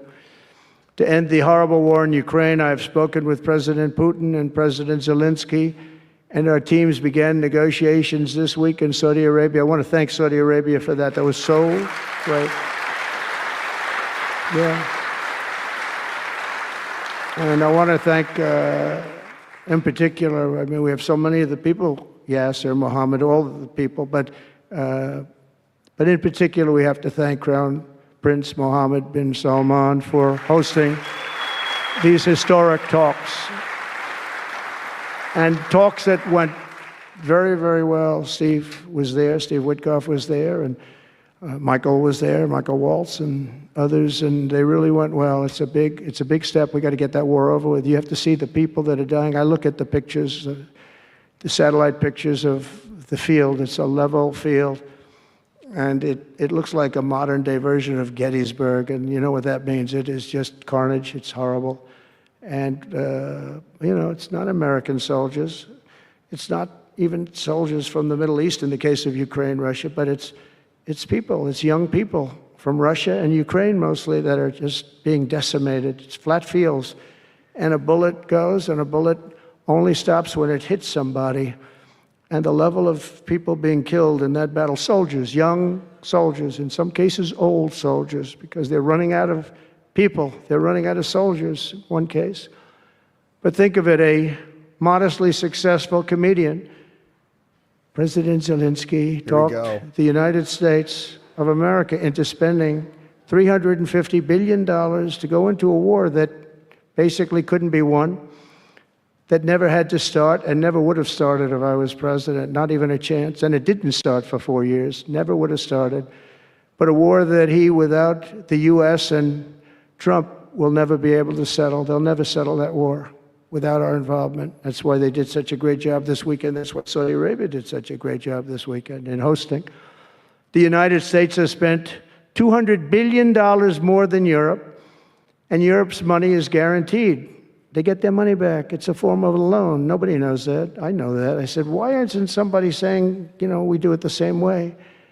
And we spent much more money. We have to equalize, but while the United States gets nothing back, so they get their money back. It's a loan. We just give our money. And we had a deal based on rare earth and things, but they broke that deal. But they broke it 2 days ago. We had a deal because I said, we're spending $350 billion, Wow. and Europe gets their money back in the form of a loan, and we don't. We're just giving the money hand over fist. That's the Biden administration for you. But they're no longer dealing with the same United States as they were dealing with a few months ago. Why didn't crooked Joe Biden demand equalization, and that this war is far more important to Europe than it is to us, and that there's a very big, beautiful ocean, a separation? This is, we're helping Europe. We're trying to help Europe. On top of this, Zelensky admits that half of the money that we sent them is missing. They don't know where the money is. He said, well, we don't know where half of it is. That's great. Stolen. Wonderful. He refuses to have elections. It's low in the real Ukrainian polls. I mean, how can you be high with every city is being demolished? It's hard to be high. Somebody said, oh, no, his polls are good. Give me a break. Every city is being demolished. They look like a demolition site, every single one of them. And the only thing he was really good at was playing Joe Biden like a fiddle. He played him like a fiddle. That's an expression we use, Yasser, to say that he's pretty easy. A dictator without elections. Zelensky better move fast, or he's not going to have a country left. Got to move fast, because that war is going in the wrong direction. In the meantime, we're successfully negotiating an end to the war with Russia, something I'll admit that only Trump is going to be able to do in the Trump administration. We're going to be able to do it. I think Putin even admitted that. Biden never tried. Europe has failed to bring peace, and Zelensky probably maybe he wants to keep the gravy train going. I don't know what's the problem, but he hasn't been able. He's very upset that he wasn't invited. He could have come if he wanted to, but that he wasn't invited to Saudi Arabia. But he's been working for 3 years. There's never been even meetings or phone calls to stop this war. It's a horrible thing. I figure Russia's lost 900,000 soldiers. I think that Ukraine's lost probably 700,000. And it's a terrible thing. You'll see bodies and body parts all over the field, all over. We see them very accurately through satellites. I love Ukraine, but Zelensky has done a terrible job. His country is shattered, and millions of people have unnecessarily died. And you can't bring a war to an end if you don't talk to both sides. You got to talk. They haven't been talking for 3 years.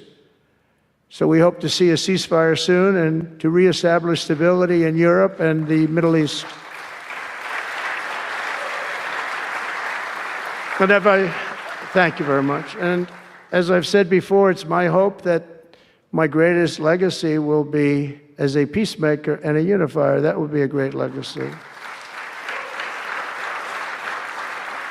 So in conclusion, the golden age of America is upon us, and I'm inviting everyone here today and every citizen across our land to take part in the most extraordinary period of peace, prosperity, growth, innovation, wealth creation, and expansion the world has ever seen. We're on our way. I mean, everyone's talking about us. 3 weeks. We're in there for a couple of days more than 3 weeks. And everyone's talking about it. You have to see the crowds of people outside.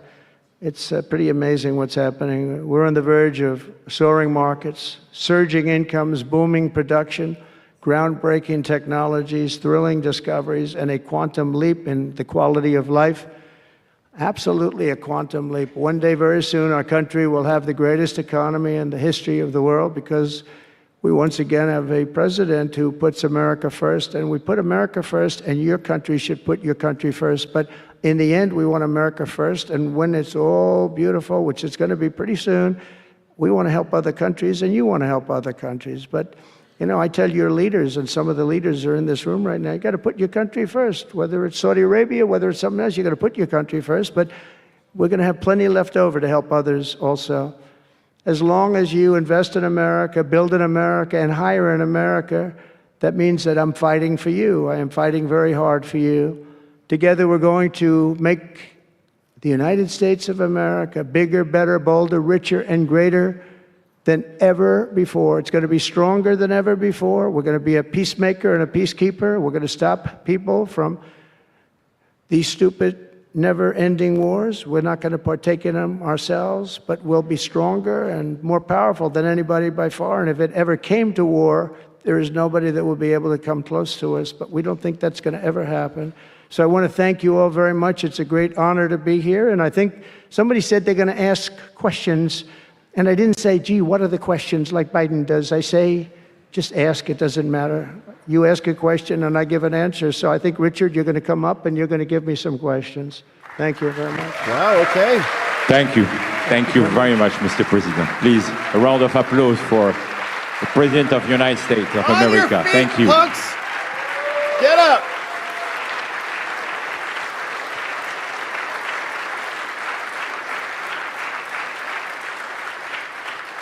Mr. President, thank you for accepting to take a few questions. 20 years ago, I don't know if you will remember, we were under the same roof in Orlando and you were delivering an amazing speech in front of 3,000 sales reps, giving them the best advice to be successful. So what is the best piece of advice that you have ever received? Well, I think it was watching my father. You know, my father was a very hard worker, and he just worked hard. And he was very smart. He had good genetics. His brother was the longest-serving professor in the history of MIT, Dr. John Trump.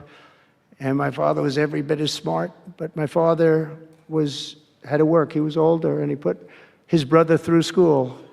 In fact, he once said, boy, I put him through so much school. He had 3 different degrees. And they asked him to stay on at MIT. But my father was the same ilk. And I noticed that my father was a happy man. And what he did is he worked. He just worked all the time. He worked. And he loved it. And really, I think the best piece of advice I got from that is you have to love what you do. And if you love what you do, you're going to have a happy life. If you don't, I mean, I see so many people, they're in businesses that they don't want to be in. They're in businesses that, you know, they're bored in or they're not good at. They don't have a natural ability at it. There is such a thing as natural ability, whether it's sports or acting or anything else. I mean, some people have an ability for something. Try and find that ability, but you have to love what you do. If you love what you do, you're going to be, at least you have a good chance of being successful. Great advice. Mr. President, it's almost time for Great advice. for an early dinner. So if you are throwing a dinner party and you can invite 3 fascinating guests, living or dead, who would you bring? Well, they're all sitting right in the front row. Yes, sir. Are you ready? Mohammed, are you ready? Steve Witkoff, and we have the most important person, at least until the World Cup is over, is here. Johnny, stand up. He gave the United States the World Cup. Johnny, thank you very much. I didn't know you were here. That's very good. He's the king of soccer. That's not bad. And you've done a fantastic job. You know, but it's very interesting. When I was president, I got the World Cup.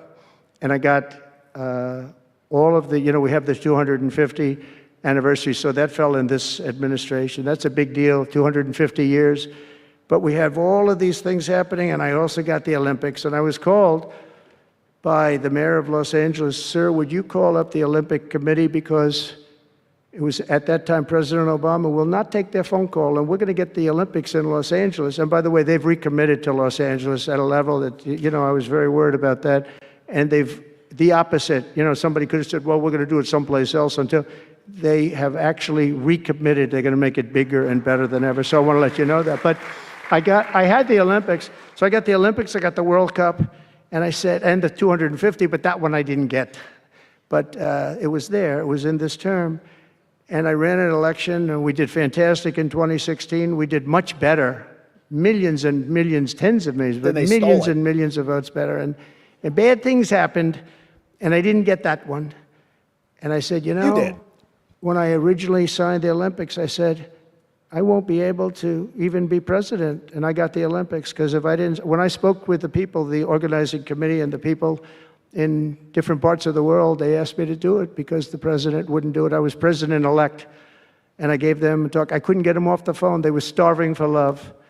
And the bottom line, they gave us the Olympics. And I said, you know, isn't it sad I won't be president? Then we had the election result, and now I'm president for the Olympics and for the World Cup. So I'm very happy about that, Johnny. Thank you very much. It worked out. Thank you. I'll be there. I promise I'll be there. And by the way, Mr. President, backstage you have a gift from Johnny. He gave us the first ball with your name, which will be played for the World Cup That's great. In America. It's going to be great. Thank you, Johnny, very much.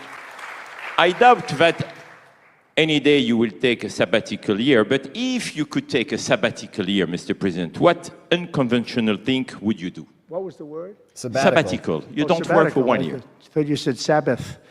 It's a big difference. It's almost the opposite when you think about it, right? I think what I do is, look, what I'm doing now is the most exciting job in the world. Yeah. It's a hard job, not an easy job. It's a nasty job. It could be a lot easier with, I think that the news media has to straighten themselves out because people are getting it. They're losing tremendous popularity and they've lost their prestige and they've lost their credibility. And I think it's a very important thing, the news media, but I think they have to straighten themselves out because the people are going around them now. They have so many different things with like Elon with X, which was a big thing, and we have Truth, which has been fantastic, and we have so many other things that you don't really need traditional. But I will tell you that there is just nothing I could do to enjoy my life, whether it's that or anything else that you'd ask, because this is the ultimate. I mean, I had to make a big decision, and it was a very risky decision, because if I would have lost, my life would have been a much different life. It would have been a very nasty life. They were going after me at levels that nobody's ever seen before. Not Andrew Jackson, not Abraham Lincoln. The historians say that the president that was treated the worst by far by the media and overall was Andrew Jackson. In fact, his wife died of heartbreak. They were treated really rough. And Abraham Lincoln was second, but he had a civil war. You can understand that.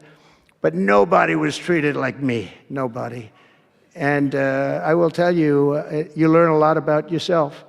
But there's nothing I'd rather do. I had to make a decision, do I do this? Because if I lost, it would have been very, very bad. It was dangerous, actually, very dangerous in so many different ways. Yeah.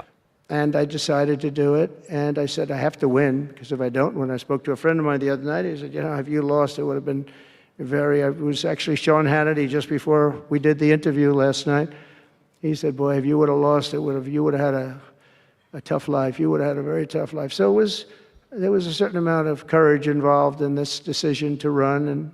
And it's a great honor to win by this much, to win all 7 swing states, the popular vote. Popular vote doesn't get won that much by Republicans for whatever reason. I think that's changing because, again, we're the party of common sense, and they're the party of some real bad things. And I think they'll change. I think they have to change.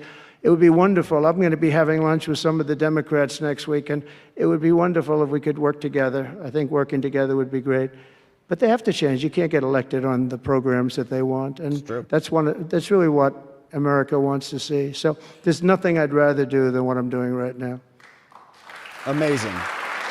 When we started this conference, Mr. President, Yasser and I, His Royal Highness the Crown Prince told us, I want that to be the place where people will come to understand where to invest in terms of geographies and sector. So what is the best investment you have made in your personal growth, Mr. President?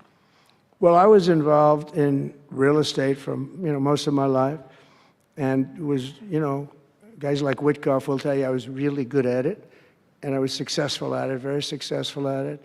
I've been involved in things prior to being president, but during the last 4 years, I followed sort of the trends, and I've made a lot of money with following some of these trends. And, it's, again, it's something that you do. I really believe that some people have instinct. I think I've always had an instinct for making money. I make money. And I went into show business. I had one of the most successful shows on television. I wrote books, and they were all bestsellers. Virtually every book was a big bestseller, some really big bestsellers. And so I don't know, it's whatever I do, I just want to make it successful. It's very important to me. There are many ways to make money. You can be in many different fields. And a lot of them is being in the right country. If you're in a certain country, our country is actually getting very bad, a very dangerous place, actually. Bad things were happening. But if you're in a certain country, you have a chance to do well. And no matter how good you are, if you were born into the wrong country, you're not going to make money. Now, you can do other things. You can attain power, I guess. Maybe it's the wrong kind of power, but it's power. But being in the right country, where you have the right incentives and, entrepreneurship, et cetera, and America has always been sort of at the top, or one of the top, but always pretty much at the top. But it was losing that position, and I think losing it rapidly. This last administration, look, I don't want to be, I wish I could say, I wouldn't have run. If I thought Biden was doing a good job, if I thought they were, I wouldn't have run. Because as I said, it was very dangerous to run in a lot of ways. In fact, my ear will show that when you look at it closely. My ear, I have that throbbing feeling every once in a while, but it was dangerous in a lot of different ways. But he was so bad that I had no choice but to do it. If I thought he was doing a great job, I wouldn't have run, and I would be very happy. I actually wanted him to do a good job. I was saying, do this, do that. I'm telling them, do things. They should have done what I said. And, but I would have been very happy not to have run, and frankly, to have seen somebody do a good job. But our country was going to hell, and I really sort of had to run. If you were a historical ruler, would you prefer to rule during war or peace? Well, I want to be, again, a peacemaker, and I want to keep us out of war. But sometimes to do that, you have to have a very strong country. You have to have a very strong military. And as I said, we have a much stronger military than anyone would know. We have the best equipment. And I bought a lot of it. I rebuilt our military in the first 4 years. I rebuilt it. We gave a lot of it away to Afghanistan, to the Taliban, stupidly, but that's a very small amount relative. It was billions and billions, but it's still a very small amount relatively to what we built. But I largely rebuilt our military. Now I'm going to have to do it again because so much has been given away, so much has been treated so badly. But to keep peace, you really have to, I have a thing, strength through, and I mean it, you really have it. You have strength, and you need the strength, but it's really peace through strength, because without the strength, it's going to be very hard to have peace, because you're going to be taken over, bad things are going to happen, so you really want to have peace through strength, and that's where I've done it. Having strength, having power in that sense to protect yourself and your people is a very important thing. Hopefully you don't have to use that power. I would tell you, I was dealing with President Putin very successfully on denuclearization. We were talking about it very seriously, and then COVID came and lots of things came, and we had also talked to China about it. Now, Russia and us have the biggest nuclear by far. China is not close, but they will be close. In 3 or 4 years or 5 years, they'll be equal. But we were going to talk to China, and I spoke to President Xi about it very successfully. I think we were going to denuclearize it. We would have had to get the smaller nuclear powers, of which there are 4, 3 maybe, but 4 probably, to do something. We would have been able to do that. But I was having very strong talks with President Putin about denuclearization. And, you know, if you're president, you get presentations about what we're building, what we're having, the power of weapons, the power of many things besides weapons per se. What I saw, the power of nuclear weapons, and we can never let that happen. If that happens, the ball game will be, the world will be destroyed. The power is so enormous. You look at Hiroshima, you look at Nagasaki, multiply that times 500 times, and the world would be destroyed. So you want somebody as your president, or you want somebody as your leader that understands that. We just can't let that happen. We can't let other countries get nuclear weapons. Not only Iran. Iran is a good example, and maybe the one that people think about, but we can't let that happen. The power of weaponry today is so enormous that the world would disintegrate, so we can't let it happen. Mr. President, if you had to describe United States of America in just 3 words, what would they be? The best ever! In 3 words? 3 words.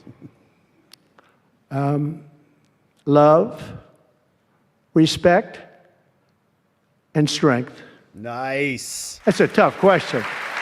Love. That might be my best answer, Yasser. Love, respect, and strength. That reminds me of high school, Nice. that one. But that may have been the toughest question, actually. Do you think Joe Biden could have done that? I don't think so. I don't think so. We're almost at the end, Mr. President, but talking about the United States of America, what is one cultural habit in the US business that the rest of the world could learn from? What is the best practice that Well, I think we love our families, but I think a lot of the world loves their families. You know, I was speaking to the head of Mexico, because I complain constantly about people pouring in. Now our border is the strongest border we've ever had. We've gone from the worst border ever in history to the strongest border. But I was speaking to the president of Mexico, a very wonderful woman, actually. And I said, we were talking about drugs. You can't let people come through your country and come into the country. You know, I was not that nice, but they understood what I was saying. And she said something that really got me. She said, I said, you're not a big drug-taking nation. And she said, no, we are not a consumer. And I said, a consumer, what an interesting word. We're not a consumer nation. We're not a consumer of drugs. I said, what an interesting, and why is that? She said, well, we have very strong family values. I said, but we do too. We do too. We have very strong, our families are devastated by what's happening with fentanyl, and China will not be we're going to make a deal with China. They were not letting that happen anymore. And I had a deal, by the way, before I left. I had a deal with President Xi where they were going to give the maximum penalty to anybody making fentanyl and sending it into the United States. And their maximum penalty is the death penalty, and it would have stopped. But when the election turned out to be a rigged election, but that's okay. When an election turned out to be it was an election that shouldn't have happened. All the things that happened. I'll give you an example. We wouldn't have had October 7th, Israel attack. We wouldn't have had Ukraine and Russia fighting. We wouldn't have had inflation. We wouldn't have had all of these things that happened. But in speaking with her, she said about family values. I said, well, you're not really saying anything there because we have great families too. We have great family values. She said, plus we advertise a lot. I said, ooh.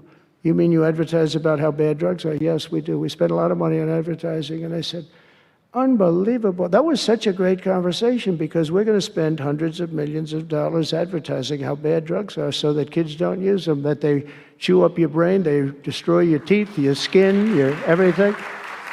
And I thanked her for that. You know, I make so many calls and I never learn anything from anybody. I know everything and I never learn anything from anybody. And I spoke to this woman. As soon as she said it, she didn't have to say exactly what. I said, exactly. What a great idea. And I think we're going to have, and I saw pieces of it. We're going to go in with $100 million and then another $100 million initially. But I saw some of the ads and they are really violent. I said, you have to make them strong. Your skin practically comes off after a period of time. You lose your hearing. You lose your teeth. It is terrible. And we show this happening to people. And I think we're going to, we did very well we had blue ribbon committees headed up by the First Lady of the United States and a lot of other people that, they have no idea the viciousness of these cartels and these people. And they're smarts. They're very smart, tough people. Making a fortune, by the way, an absolute fortune. But we got it down 18%, which was a record.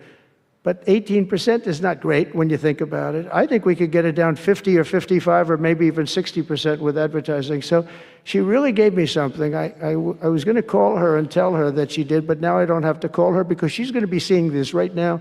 So to the President of Mexico, thank you very much. I appreciate it. But we're going to do a great advertising campaign saying how bad it is, how drugs are so bad for you. Thank you, Mr. President. My last question, Mr. President. You have mentioned briefly in your speech about the legacy. What would you like your legacy to be, if you can tell us more about it? That peace and unity. I came into a country that was great, but is in trouble. And I made America great again, and I got it out of trouble, and people respect America now, and we were a country of peace, and we brought peace to the rest of the world. Thank you. Thank you very much, Mr. President. Thank you very much, everybody. Thank you. Yes, Mr. President. Okay, so my friends, I thought that was amazing. Trump obviously spoke for quite some time, and I think went off script quite a bit, but I thought it was really incredible. And a couple things that I noticed was how the crowd changed. Okay, when Trump came out, the energy in the room was a little bit sour scowls, and we could see that on the people's faces sitting there as Trump was talking about making America great again, right? And a lot of people are not in American countries there, or in American companies there, right? And many even American companies don't think so much about America. They think about things on a global stage. There's Elon. Oh, he's dancing. Oh, great. Right next to the princess. Look, she's looking at him. Is she pregnant? She's probably pregnant, isn't she? Oh, gosh. She was looking at him like, oh, gosh, I'm so embarrassed. She's pregnant. Great. All right. So my point was Trump was there.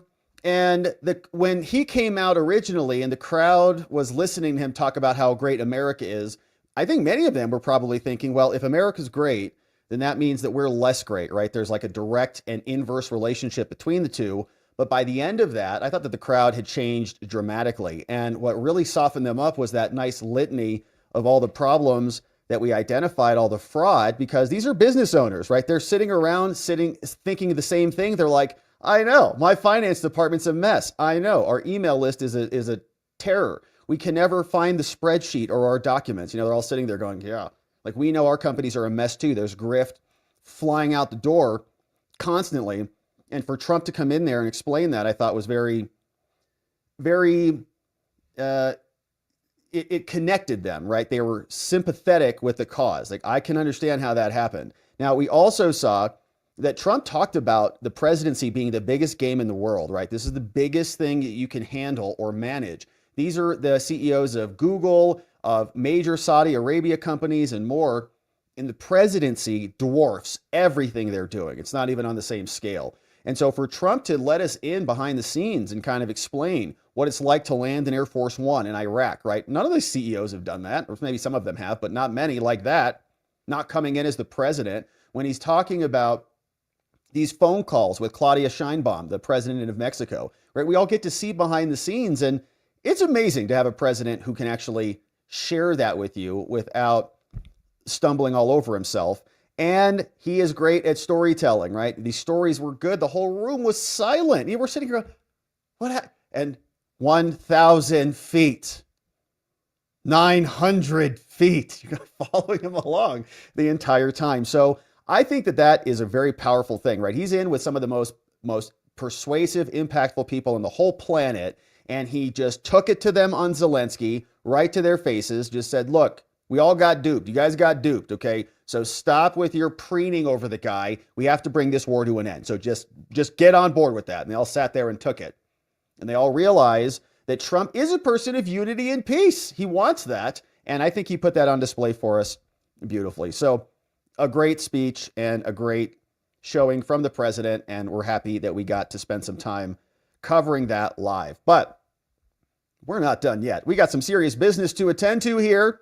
And so let's get queued up because we're still in the Supreme Court. And we're back. We've got 20 states are now also joining in on the fun, knocking on the door of the Supreme Court. You see, this one was filed by a bunch of states. We'll see who they are. It's in the case of Scott Bessent versus Hampton Dellinger. And this is in the Supreme Court of the United States. We already read through Trump's submission, his final submission, saying, Supreme Court, you got to hear this stuff. And now the states are coming in and doing the same. Here's what they submitted as amicus, friends of the court. They say, all right, look, we got 20 states here, including the state of Florida, all filing this to support Trump and the Treasury Department because Hampton Dellinger, the fired special counsel, is trying to get back in power. They say, all right, listen, Supreme Court, the states ceded sovereign authority. We gave up some of our power to the federal government when we joined the union. But we did that with the understanding that the federal government's power was limited. All right, you guys can't just do anything you want. That this power would be divided among multiple branches of government. That's why they're separated, lest you encroach upon us. And that the states and their citizens would be able to hold federal offices democratically and be accountable for their power. But when it comes to independent agencies, none of that is true. Federal power is instead consolidated in a select few that are accountable to no one. And naturally, that leads to the expansion of power. Now, the amici, the states, have an interest in ensuring that federal officials exercise their power that comes from the states themselves, and that they do that within constitutional limits. Now, after all, separation of powers principle and the principles don't just protect each branch of government, they also protect the individual. That's us. They tell us, here's the problem, SCOTUS. Hampton Dellinger challenges President Trump's authority to fire him. He was fired from the office of special counsel, saying that in that position, he is answerable to no one except the president, and now not even the president himself. This is the bedrock principle of state sovereignty. When the states joined the union, they never would have imagined unaccountable officials wielding power independent of anyone could exist. That's not what the Constitution promised. That's not why the states joined. But when it comes to these independent agencies, that's exactly what we get. When independent agencies and tenure-protected officers, when they wield executive power outside of the power of the presidency, it strikes at the core of our Constitution. Nor can courts even grant the relief that Hampton Dellinger, the special counsel, wants. Just as Congress may not restrain the president's removal power, courts may not order this person back into his job. That limit goes all the way back to the founding father and runs through this court's precedent, and it ensures effective governance. So this court should reaffirm what it held over a century ago, that they cannot interfere with the appointment or the removal of public officers. They say core separation of powers, these are the states writing, knocking on the door of the Supreme Court, says this has been how it's been for a long time. Congress is limited, and they're limited to protect the states. And the president has the power to remove people. It comes from seal of law. The power of the executive is vested in one president. There are only certain exceptions. One is for inferior officers. That was applied to a naval cadet engineer. That was applied to independent counsel when we had that statute, but we don't have that statute anymore. And so those exceptions are very narrow. And even if Hampton were analogous in some respect, he's not. But even if he was, the power finalizes with the president. And this accords with constitutional history. The president's removal power was discussed extensively in Congress right when the first executive offices were created. Even Madison and Jefferson were talking about this, saying that the president had the power to oversee executive officers through removal. It's a removal power. It belongs with the president. Now, the second exception, this is the Humphreys executor case, is like for committees, when you have like a quasi-legislative body. This is also unconstitutional. This is a terrible precedent, and I think it'll be overturned. But it is the foundation for the modern ill known as the independent agency. They just made it up.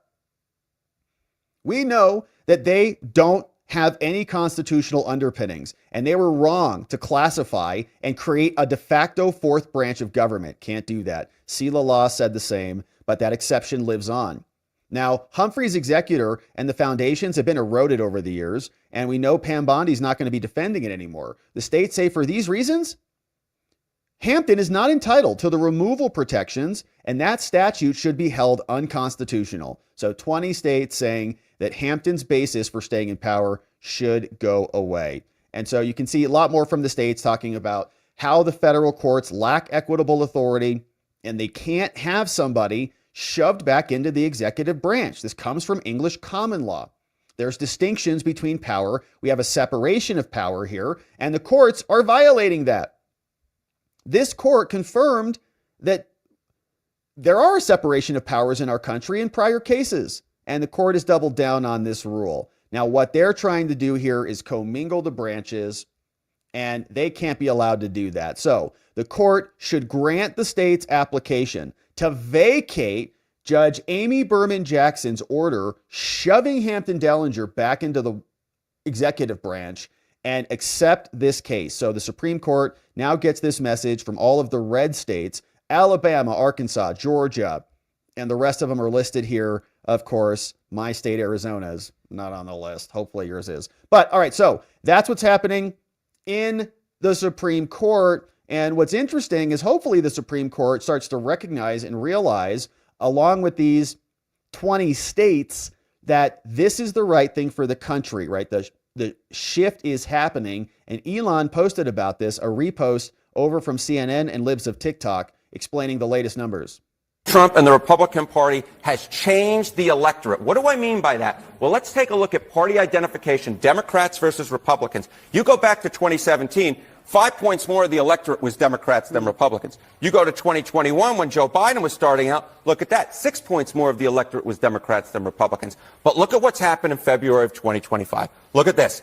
Republicans, there are more Republicans in the electorate than there are Democrats. Republican +2. So Donald Trump and the Republicans have remade the electorate. They've turned some people over from being Democrats or independents to become Republicans. New folks have entered the electorate who are more Republican leaning. And so when you combine that with the fact that Republicans are really, really behind Donald Trump, all of a sudden you get a winning recipe whereby you break the normal rules of politics and give Donald Trump that positive net approval rating when he had pretty much a consistently negative one in term number one. As I said at the beginning, he's copying Frank Sinatra, doing it my way. Right. And the people elected the president, and the president runs the executive branch, and it's his prerogative to reflect the will of the people. That's exactly what he's doing. Hopefully the Supreme Court recognizes that and rules accordingly. Of course, we're going to be here to cover that. Thanks for subscribing and joining as we do. Now, we're not done yet. We got a bunch more to get to here. And let's talk about this case, which is happening in D.C. The funding cancellations will continue. An official memo hit the courts in the District of Columbia, D.C. This is the case where the judge said that you have to cut off the funding for USAID, or rather return the funding back, stop the cuts, bring the money back. And so the judge in this case is called AIDS and Global Health Council. This is in Judge Amir's courtroom. And he is, of course, another Democrat judge out of the District of Columbia. But what is happening here, we got two documents to look at, is the Trump Justice Department is saying, we are still cutting things, okay? We're still canceling things. I know you ordered us not to do that, but your order is only related to one executive order, and we're not using that executive order to cancel anything. We're using all of these other powers and provisions to do it. So yeah, we're not canceling anything pursuant to what you said we can use. We're not using that. We're using this, and the canceling is continuing. So just deal with it. Here's what the memo looks like. It says, look, all right, court. To the District of Columbia judge, Judge Amir, says the court entered an order restraining Rubio, Morocco, and Russell Vought and the Department of State and USAID from enforcing the memo and the executive order. Okay, Trump issues an executive order. They issue a memo from the State Department. The judge says you can't do any of those things. Section 1, Section 5, Section 7, Section 8, Section 9. Can't do any of that. And he said, oh, okay. Well, we're not going to use any of the powers in those documents to do the things. So we're not going to implement any of that. However, we've got a lot of other power here in the executive branch. This was all related to stop work orders, terminations, basically undo everything you did and bring these people back. So the court noted to Trump and their attorneys, they said, well, in the hearing, the court said some contracts at issue may include terms that allow them to be modified or terminated in certain circumstances. And remember, as we were going through this, we're like, man, there's no teeth in any of these, because the judges kept coming back out and saying, well, if there's other laws that allow you to do that, then you can. So terminated, the judge even said, in certain circumstances. And we were here going, oh, great, they're going to find about a million other circumstances that justify it. And they did. So Trump's people say, the court even concluded, they said it would be overbroad to stop Trump from taking action if the contracts allow him to. So the court then ordered that nothing in this order, they wrote it, nothing in this order shall prohibit Trump from enforcing the terms of contracts or grants, right? So in other words, if they find something in the contract that allows them to cancel it, they can use it. Now, in addition, the court ordered Trump to take all necessary steps to effectuate this and to provide written notice to all recipients who got this money. And finally, the court said, file a status report. That's what we're doing now. They say, all right, Your Honor, listen, we've worked diligently to comply with your order. We even worked during the 2 business days and 3-day holiday weekend that have passed since you told us to do this. And we're attaching a declaration from Peter that we'll read next that's going to show you exactly what we've done. They say Mr. Morocco's declaration also explains that the department and USAID issued directions to the contracting officers to get all this work done over the holiday. We're working hard for you, Judge. Now, additionally, in light of your order that you told us to stop following the memo and the executive order, the Department of State have begun analysis of the thousands of contracts, grants, and other cooperative agreements on which action was taken during the almost 4 weeks between the issuance of the executive order and the court's order. Okay, so we found other reasons. We're looking into the actual contracts. They say the department and USAID have endeavored to determine the effect of the court's TRO and the effect of the exception that you gave us permission to use. And so thus far, this is beautiful, that analysis, since we've been working hard over weekends, it has confirmed that at least substantially all of the terminations, all suspensions and stop work orders were allowed based on the terms of those instruments. Oh, isn't that sweet? And the terms implicitly incorporated into the instrument. So they're like, okay, you can't use the State Department memo or Trump's executive order to cancel the contracts. But if the contracts themselves say that you can cancel them, then you can cancel them. They said, okay, great. Let us just look at all the contracts. They looked at all of them. They all have that subsection G that allows them to cancel it. They all have it. Hey, great.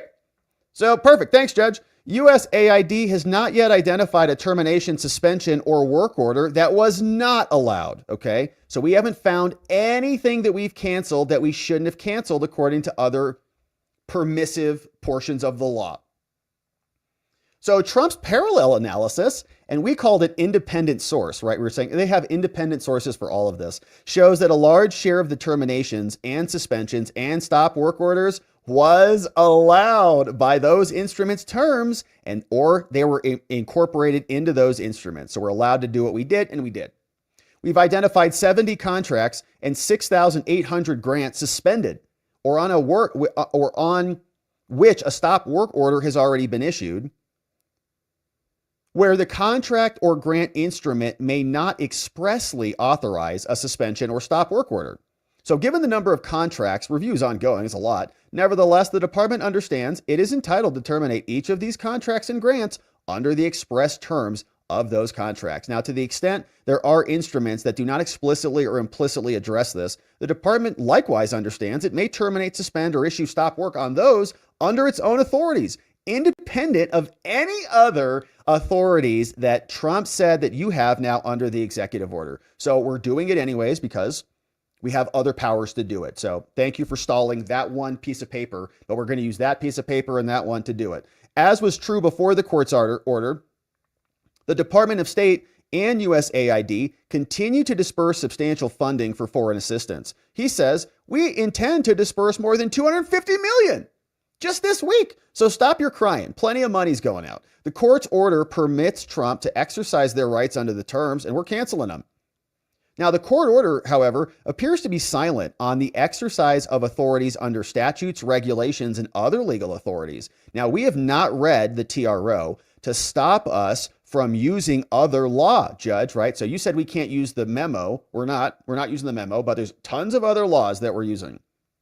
We perceive no meaningful difference between exercising authority conferred either by the contracts, by the grants, or other cooperative agreements, or other statutes or legal authorities. So if other laws allow us to do it, we're doing it. Now, out of an abundance of caution, Judge, we're also bringing this point to the court's attention. This judge is going to be pissed. But he can't do anything, right? Because his order was so stupid in the first place. It's not his prerogative to stop Trump from doing these things. To the extent that Trump's understanding of the court's order is incorrect, like if you wanted us to also violate other laws that allow us to do these things, or if you were incorrect in your own language in your order, saying that we can't cancel things pursuant to the contracts even though you said you could, we ask the court to modify your order or permit us to file an appropriate motion. So don't get mad at us. We're providing you with a notice that we're following your order perfectly.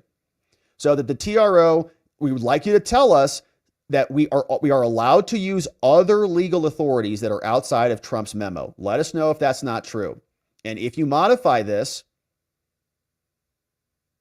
it should be in alignment with other cases where they said that we could use other statutes, regulations, and terms. Remember, in another case. Now, if we've misunderstood you, this modification may also prevent us from canceling other contracts. The department suspended instead of terminating various contracts.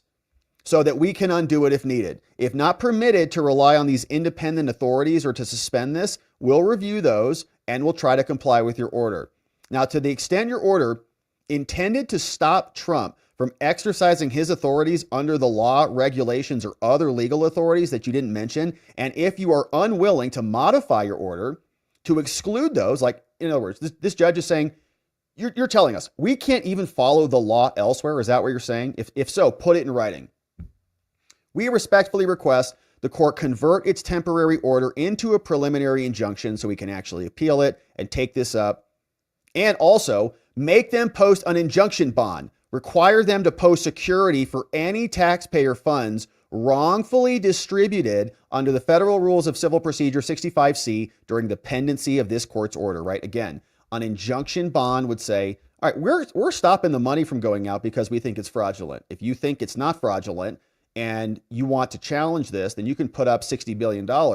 And if it's not fraudulent, then great, you get your $60 billion back. But if it is fraudulent and we should have been able to rescind those funds, then we're taking that $60 billion out of your booty because the American people are sick of funding this. Signed here by the Justice Department, Acting Assistant Attorney General, and Indranil Soor, Senior Counsel from the Civil Division in Trump's DOJ. So beautiful, absolutely amazing to see that, right? And we knew this was going to come back to bite them in the butt because the president has tons of other authority and other power to do this. They're just identifying those independent sources, and these lawsuits are shown to have no teeth at all. Now, here's a little bit more detail. This is the actual declaration of Pete Morocco. He says, since Thursday, I have been performing the duties for Deputy Administrator for USAID. I've served as a Marine Deputy Assistant Secretary, lots of experience.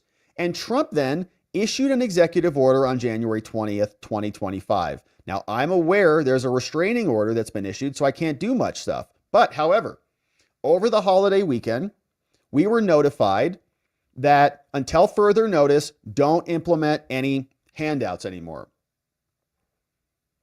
And then we issued a case-by-case review, started that, it's ongoing. Historically, USAID has limited insufficient payments. Certifying officers check before the money goes out. Now the judge is saying we can't do those things.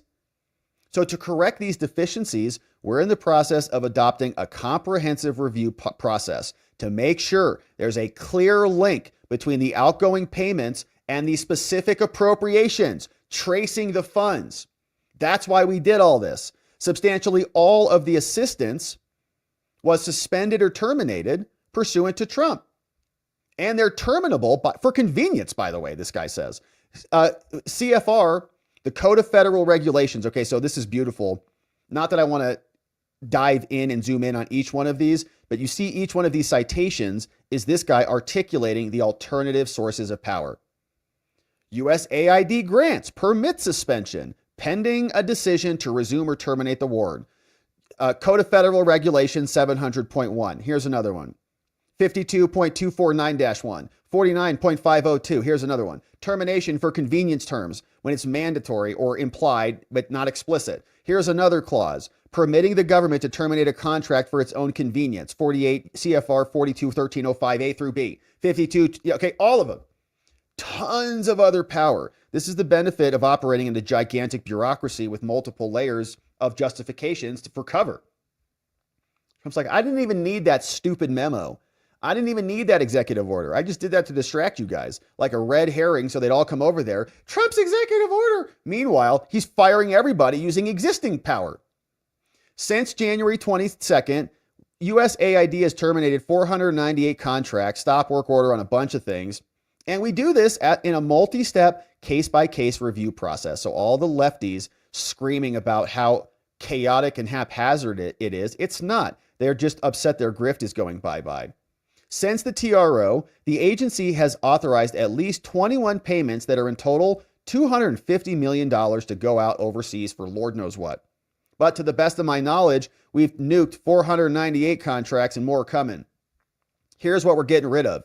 DEI, unnecessary third-party consultants, general waste, unrelated to the core mission, regime change, civic society, whatever that means. And look, he puts democracy promotion in there.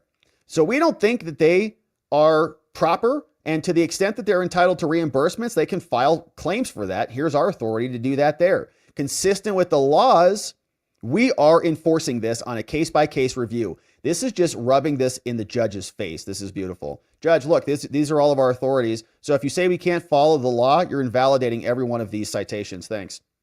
USAID has also issued numerous stop work orders for many things, especially if they exceed $30,000. And for overseas grant recipients, we do this. They got to send something in by this time and more. We have broad authority to do these. Here are some more citations for you, Judge. And we've terminated more using other provisions, 733 more terminated here. We're suspending 6824 grants right there. If the department were not permitted to leave the 70 contracts suspended, the department would consider terminating those contracts and grants on a case-by-case basis. This is beautiful. So if you say, oh, you can't suspend them, unsuspend them, okay, well, we'll just look at the contracts and we'll cancel them. So how about that? Following the issuance of the guidance on pause, we implemented revisions, and we've reviewed and said that many of these are unauthorized, discovered there were insufficient review mechanisms before they went out. So would you also like us to turn on the fraud spigot again there, Judge? Because if you want us to, we'll do it, but then you're liable for it. Since January, we've authorized or approved $112 million in foreign assistance, and we're going to keep doing it, all signed by Peter Marocco. So that went in, and it's explaining that, yeah, the cancellations, the rescissions, they're all still happening. You guys can sue all you want, but there's multiple different sources independent of Trump's executive order that allows him to do this. And so we'll just use those pieces to get it done. Now, here is how the left is reacting to this. This is one woman talking a big game here. I think it's saying they're going to respond to this. So my friends, buckle up because they're gearing up. So important for American people to understand what's happening. Tell Their us. government, their watchdog agencies, the people who go to work every day to fight for them are being fired illegally in what is just It's not illegal. We just looked at 15 different statutes that allow them to do that. a wholesale dismantling of entire agencies. Yes, we Now, know. you're a lawyer, and you know firsthand that a lot of this is happening illegally. Explain what we're missing here and how this can happen if indeed what is happening is illegal. It's not. It's a great question, Kira. Yeah, try to answer it. Let's see. Civil servants have a lot of protections under the law, and we're only supposed to be fired if our performance falls short on the job. Yeah, okay, amazing. So they're the only people in America that are protected by the federal government. They can only be fired if their performance is bad. So what has happened is that the administration has fired us. We call it layoffs sometimes, but that's not what it is. It's an illegal firing. And, it's just not credible to say that thousands of people were determined to fall short of expectations. I mean, literally every probationary employee at my agency was fired. It can't be that we all fell short. Yes, it can. Why not? Yes, it can. You're all terrible. You're all fired.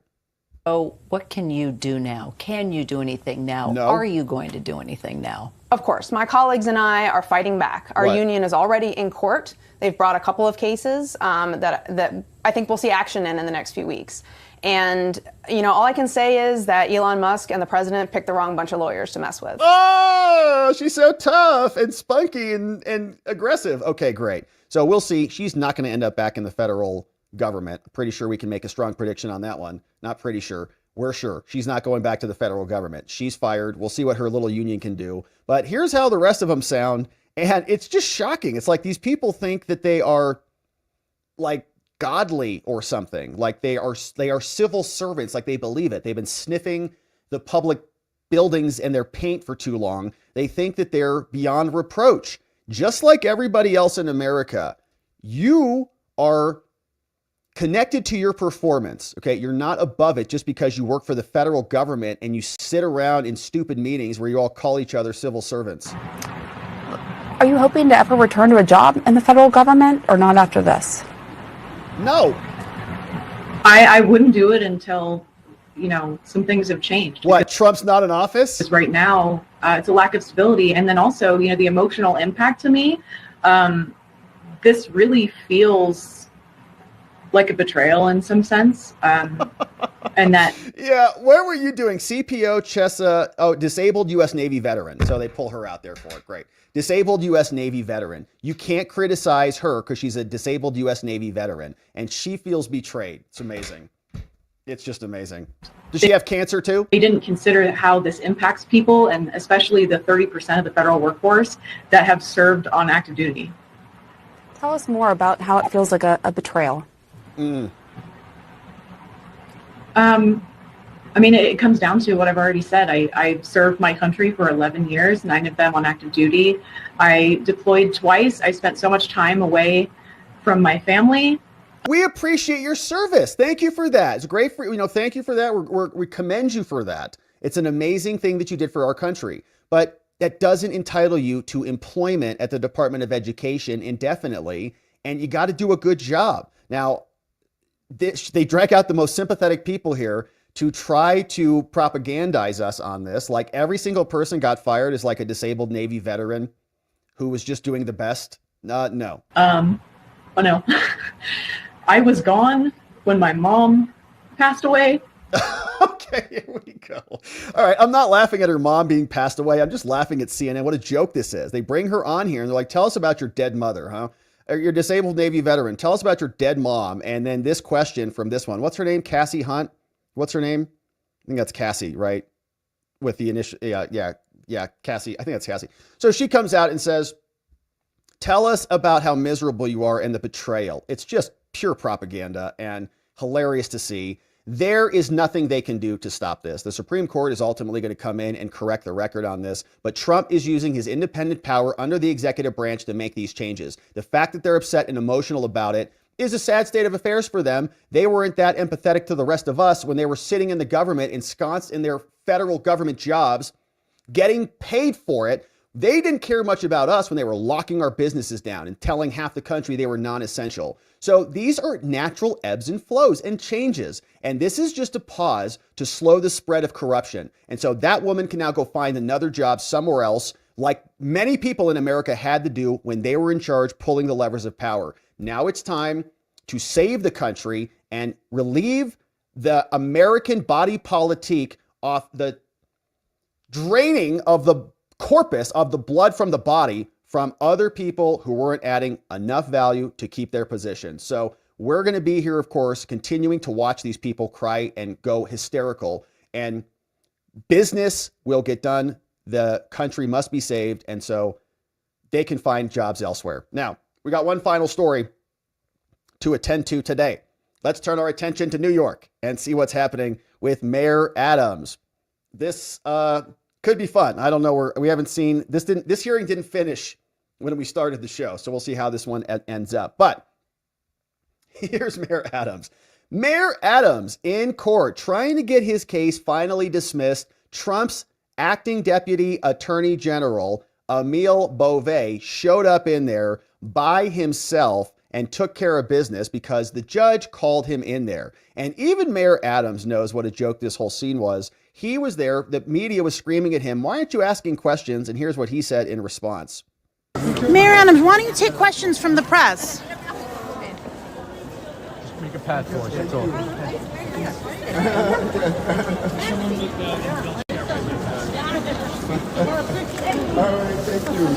Why don't you take questions from the press? Y'all liars. What are we lying about exactly? Yeah, what are we lying about exactly? Because you're all liars in the press. The press is filled with liars. We have no love for Mayor Adams, but of course we have no love for the media. So this is Chad Mizelle. This is the chief of staff for Pam Bondi. And Chad posted this today about the Mayor Adams case because Emil Bove, Trump's DOJ, got ordered in there by a cranky federal judge to kind of explain yourself. And Emil Bove did that today, as we'll see. But here's what Chad says. For too long, the DOJ has lost its way. True. Prosecutorial misconduct and political agendas will no longer be tolerated. The case against Mayor Adams was just one in a long history of past DOJ actions that represent grave errors of judgment, saying the DOJ, it's going back to the basics, tells us prosecuting the mayor of America's largest city raises pretty unique concerns. I want to focus on one aspect, though. The legal theories underpinning the former prosecutor's case, the Southern District of New York, and particularly the expansive reading of the public corruption laws that they use, telling us to win a bribery conviction against a public official, the DOJ must show some official act in exchange for benefit. It's a quid pro quo. We know what that word means. Now, what is the official act in the indictment that's alleged? Well, the main event took place before Adams was even a mayor. And we read through this indictment and we're like, what is this? If Adams is guilty of what they alleged here, every politician is. They all get free upgrades and crap. In September, when Adams was a candidate, a person associated with Turkish government allegedly asked Adams to help ensure the swift opening of a consulate in New York. So here's a key question. How do these facts, as alleged in the indictment, go up against case law? Here's a history lesson. Every time the DOJ has pursued extensive theories of public corruption, the department has been rebuked by the Supreme Court every time. Put simply, the track record of public corruption cases at the Supreme Court is abysmal. In 2024, the DOJ lost 6-3 in Snyder versus US, where SCOTUS overturned the conviction of an Indiana mayor who was convicted of federal bribery in connection with supposedly illegal gratuities. The court rejected the DOJ's theory, saying that accepting gratuities constituted a quid pro quo. Now, the year before, in 2023, the DOJ also unanimously lost 2 cases in SCOTUS, both brought by the SDNY. Same thing in Simonelli. The Supreme Court unanimously tossed the wire fraud conviction in connection with Andrew Cuomo's Buffalo Billion initiative, saying the DOJ's theory of criminal liability was invalid. Then there's Kelly in 2020, unanimously overturning Bridgegate. Now, before then, SCOTUS unanimously repudiated Governor Bob McDonnell's conviction. Same thing in Skilling.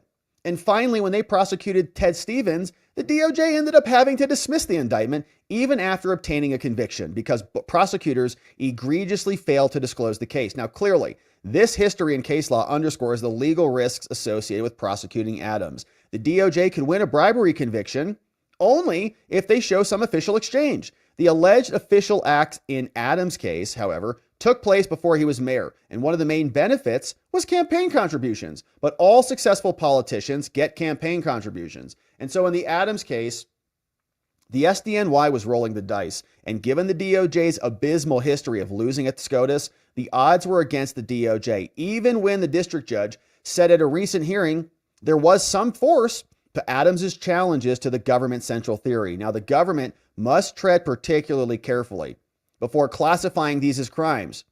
Additionally, the amount of resources it takes is incredible. Thousands of man hours. Those resources could be better used for prosecuting gang members in New York. And so given the history, the DOJ had to decide, among other issues, whether to keep going down a road that leads to losses at the Supreme Court. Says no, dismissing the prosecution was absolutely the right call. So the DOJ submitted their motion to dismiss in New York.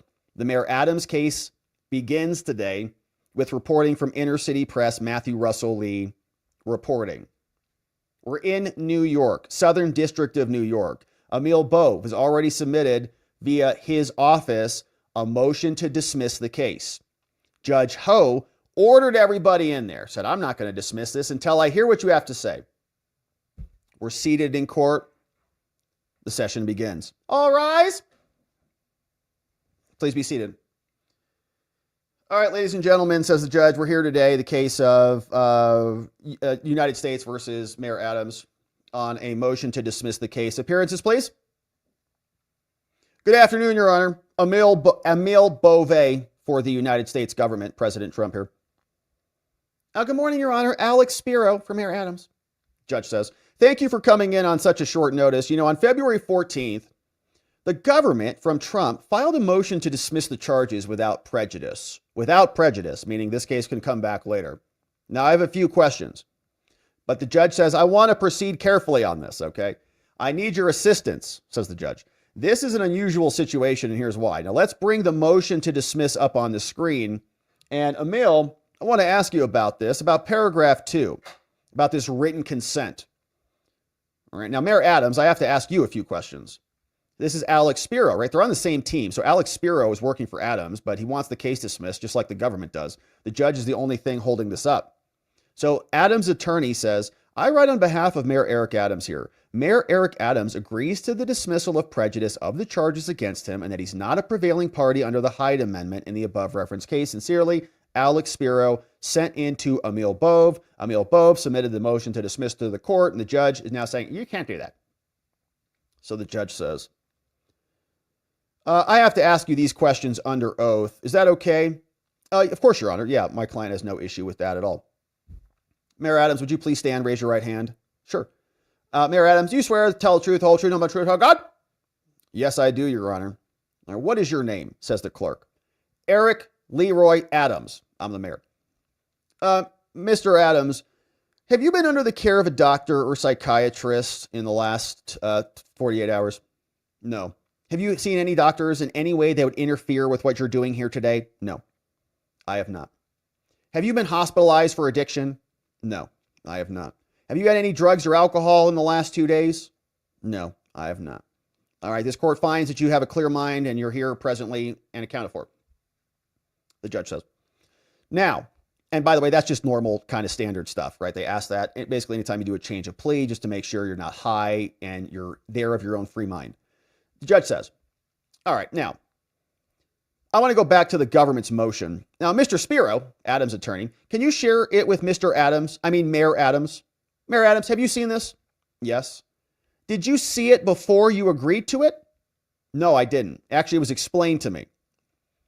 Mr. Bove, DOJ, it is right that the mayor has consented to a dismissal without prejudice. Is that correct? Yes, Your Honor. Can these charges be brought again if this dismissal is granted? Well, they could be, Your Honor. It would be in the department's discretion because it's just a motion to dismiss without prejudice, so we could bring it back. Are there any time limits to when you could bring this? Emil says, well, it's off the cuff, Your Honor, but, there's the statute of limitations, so if a certain amount of time expires, that would be one. There's also speedy trial considerations, so, I'd have to talk to the department's criminal division, but they could take a look at it. That would be over at Main Justice, is that right?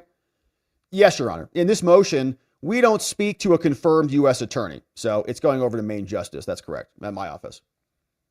All right. Mayor Adams, you recognize here that if I dismiss this case, that they could prosecute you again for another crime. You understand?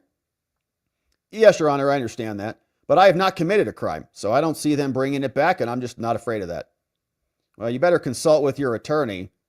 Adams says, I failed my law class. Laughs. Everyone's looking around like, all right. Judge says, well, normally you have the right to a speedy trial. Now, you understand that if this motion were withdrawn or denied, that they would have 70 days to bring you to trial. Do you understand that? Yes, I do, Your Honor. Now, are there any other agreements here beyond what's before me? No, Your Honor, says Mayor Adams. All right, well, I'm going to review the transcripts to make sure I've asked all the questions. This judge is just sitting there.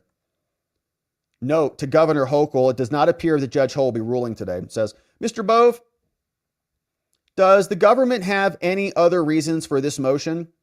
Well, I do, Your Honor, but we're not asking the government to rely on anything beyond this. Well, what are the bases of this motion? Why am I dismissing this anyways? Your Honor, prosecutorial discretion. We don't think it's a wise case, and this is against the weaponization of the law. So that's why. And paragraph 6 also implicates presidential power. It's unreviewable in this courtroom. So there's nothing you can do to stop this. The prosecution impedes immigration enforcement, and so the presidential power is also coming into play. Now, are you focused on appearance of impropriety, Emil? Well, Your Honor, the department is investigating that. I'm not, but I'm here to answer your questions today. There's a reference in the motion to interference in the 2025 mayoral election because Damian Williams created a campaign website where he's prosecuting everybody. He's like, I prosecuted Diddy, I prosecuted Weinstein, which I don't think he did. He's got like a whole list of people. I prosecuted the mayor. Bove says, well, that he has to be here is interference. Okay, he can't be out there campaigning. So like they're interfering in it right now. So are you. So the judge says, okay, relax. Now in paragraph 6, the ability to govern rationale. You said that also it impedes his ability to govern the city. It refers to denial of access to info. Well, yeah, Your Honor. He does not have the security clearance now that he did before.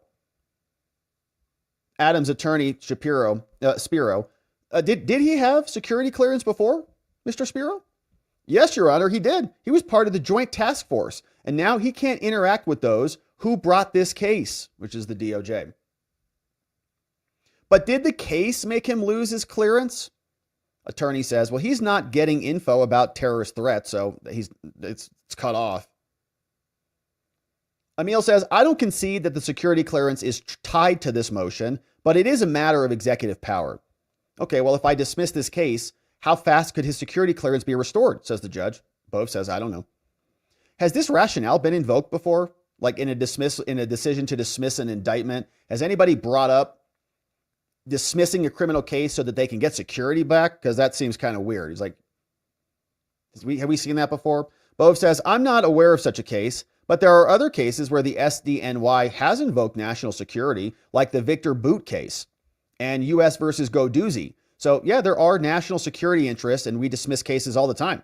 Joe Biden did it with Victor Boot to get Brittany Grenier back.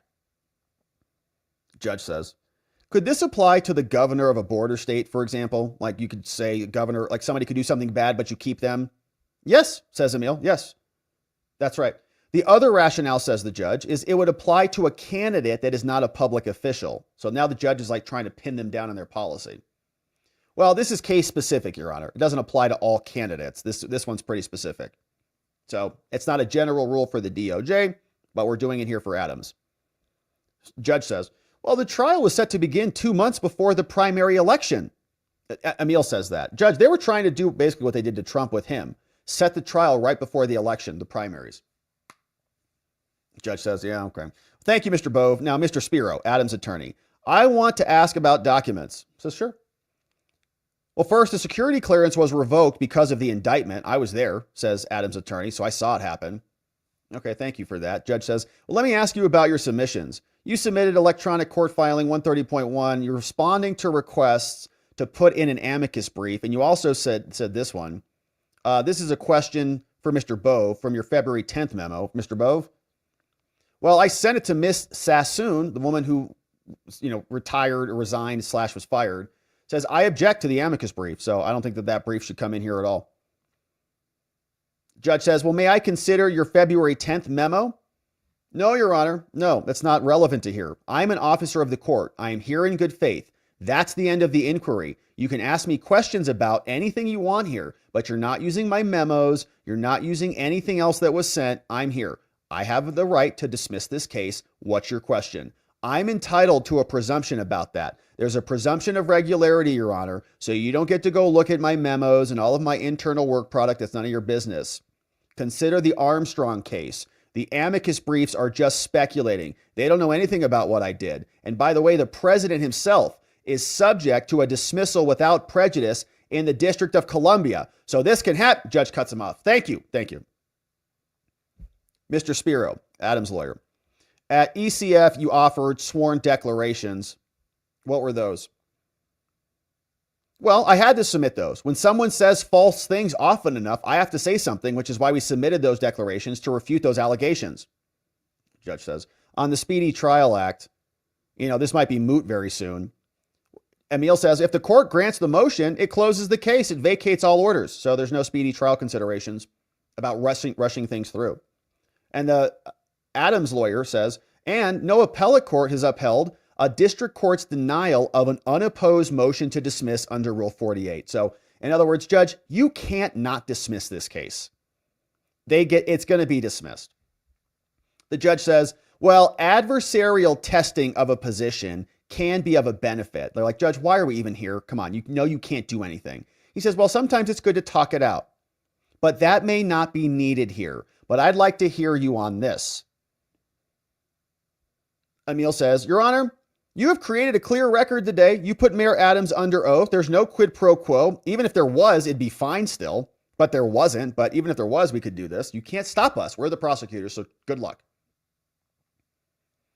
Bove says, the former U.S. attorneys, by the way, it was authored by Carrie Dunn and Mark Pomerantz, two, in my opinion, prosecutor hacks who created the whole Alvin Bragg case to launch it against Trump. And remember, Mark Pomerantz was that whiny baby, guy's like 70-something years old, throws a hysterical hissy fit because of TDS. He's got TDS on the brain.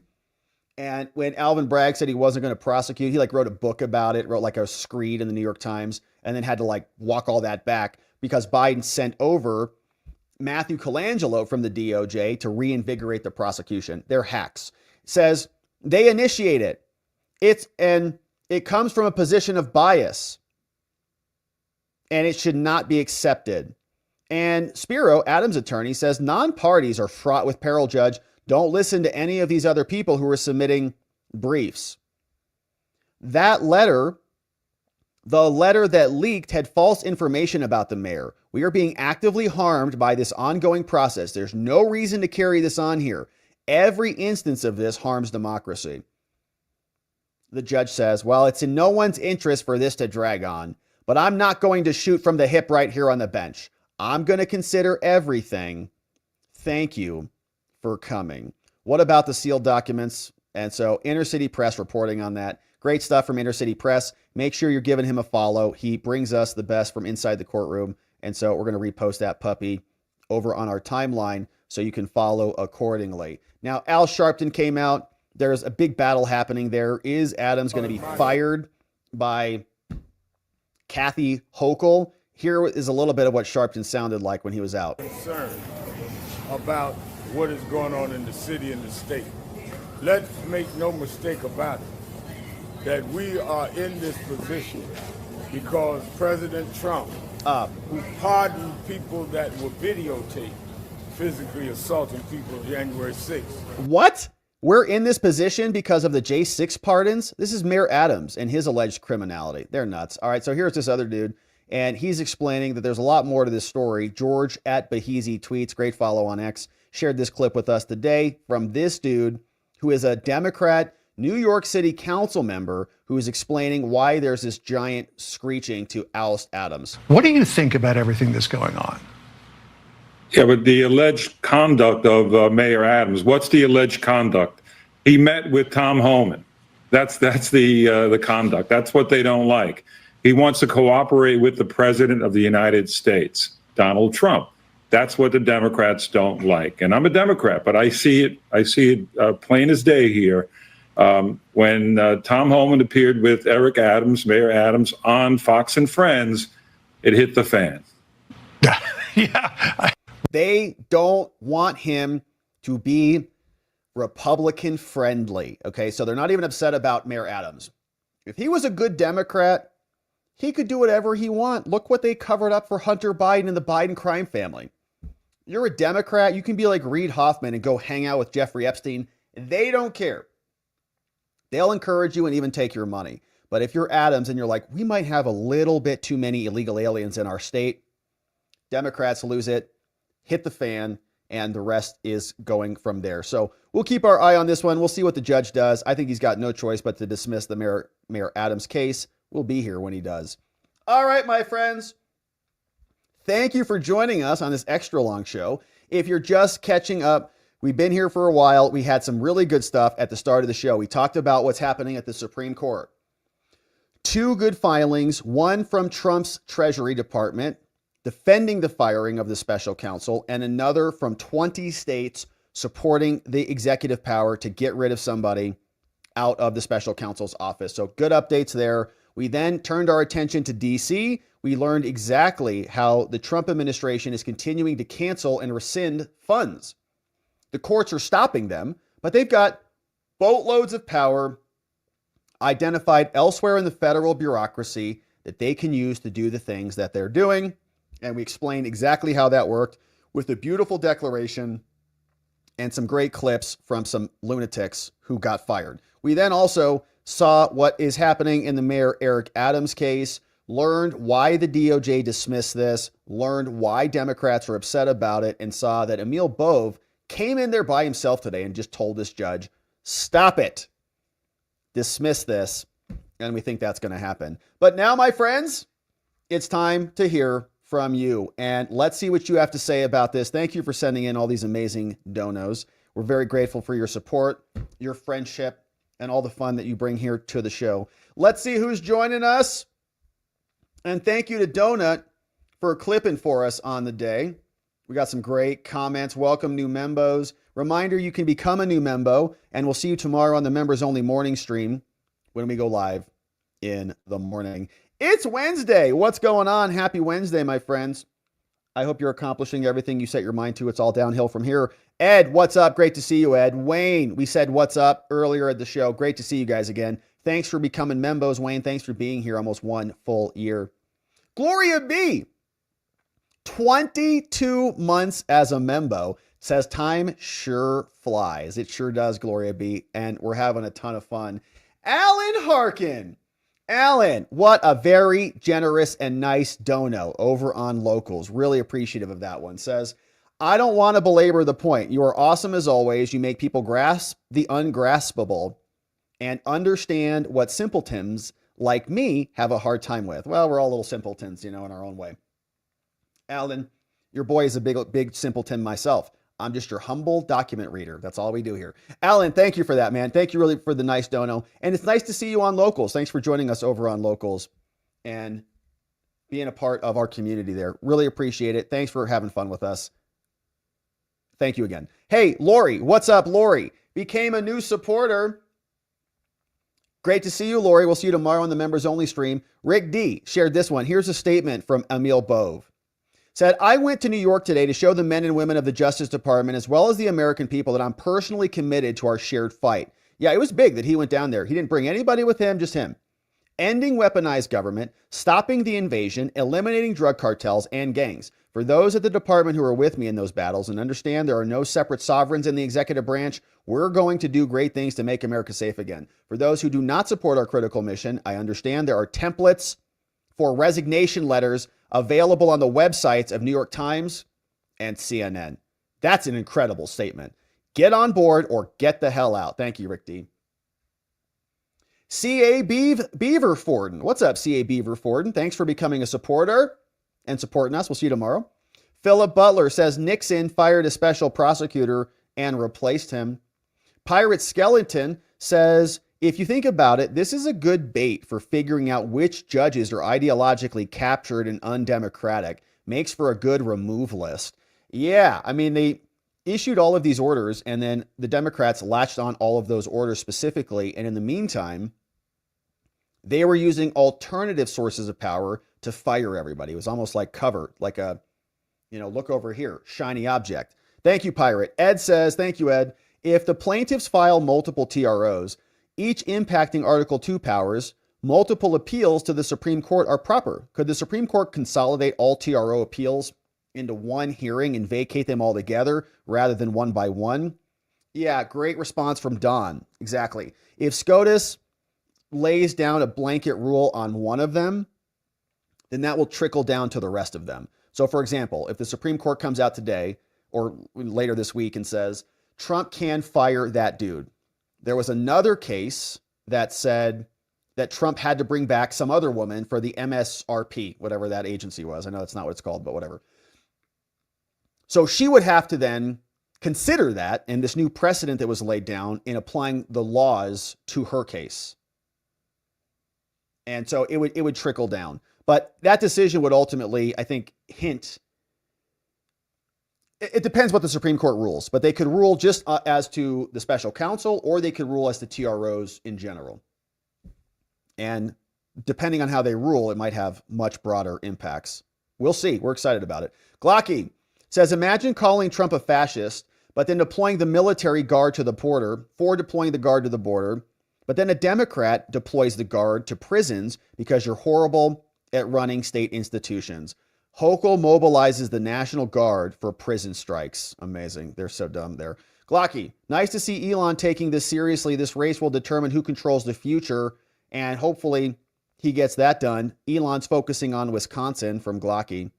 Says, hey, I got a new idea for Rob's side hustle. Morgan & Morgan, attorney John Morgan.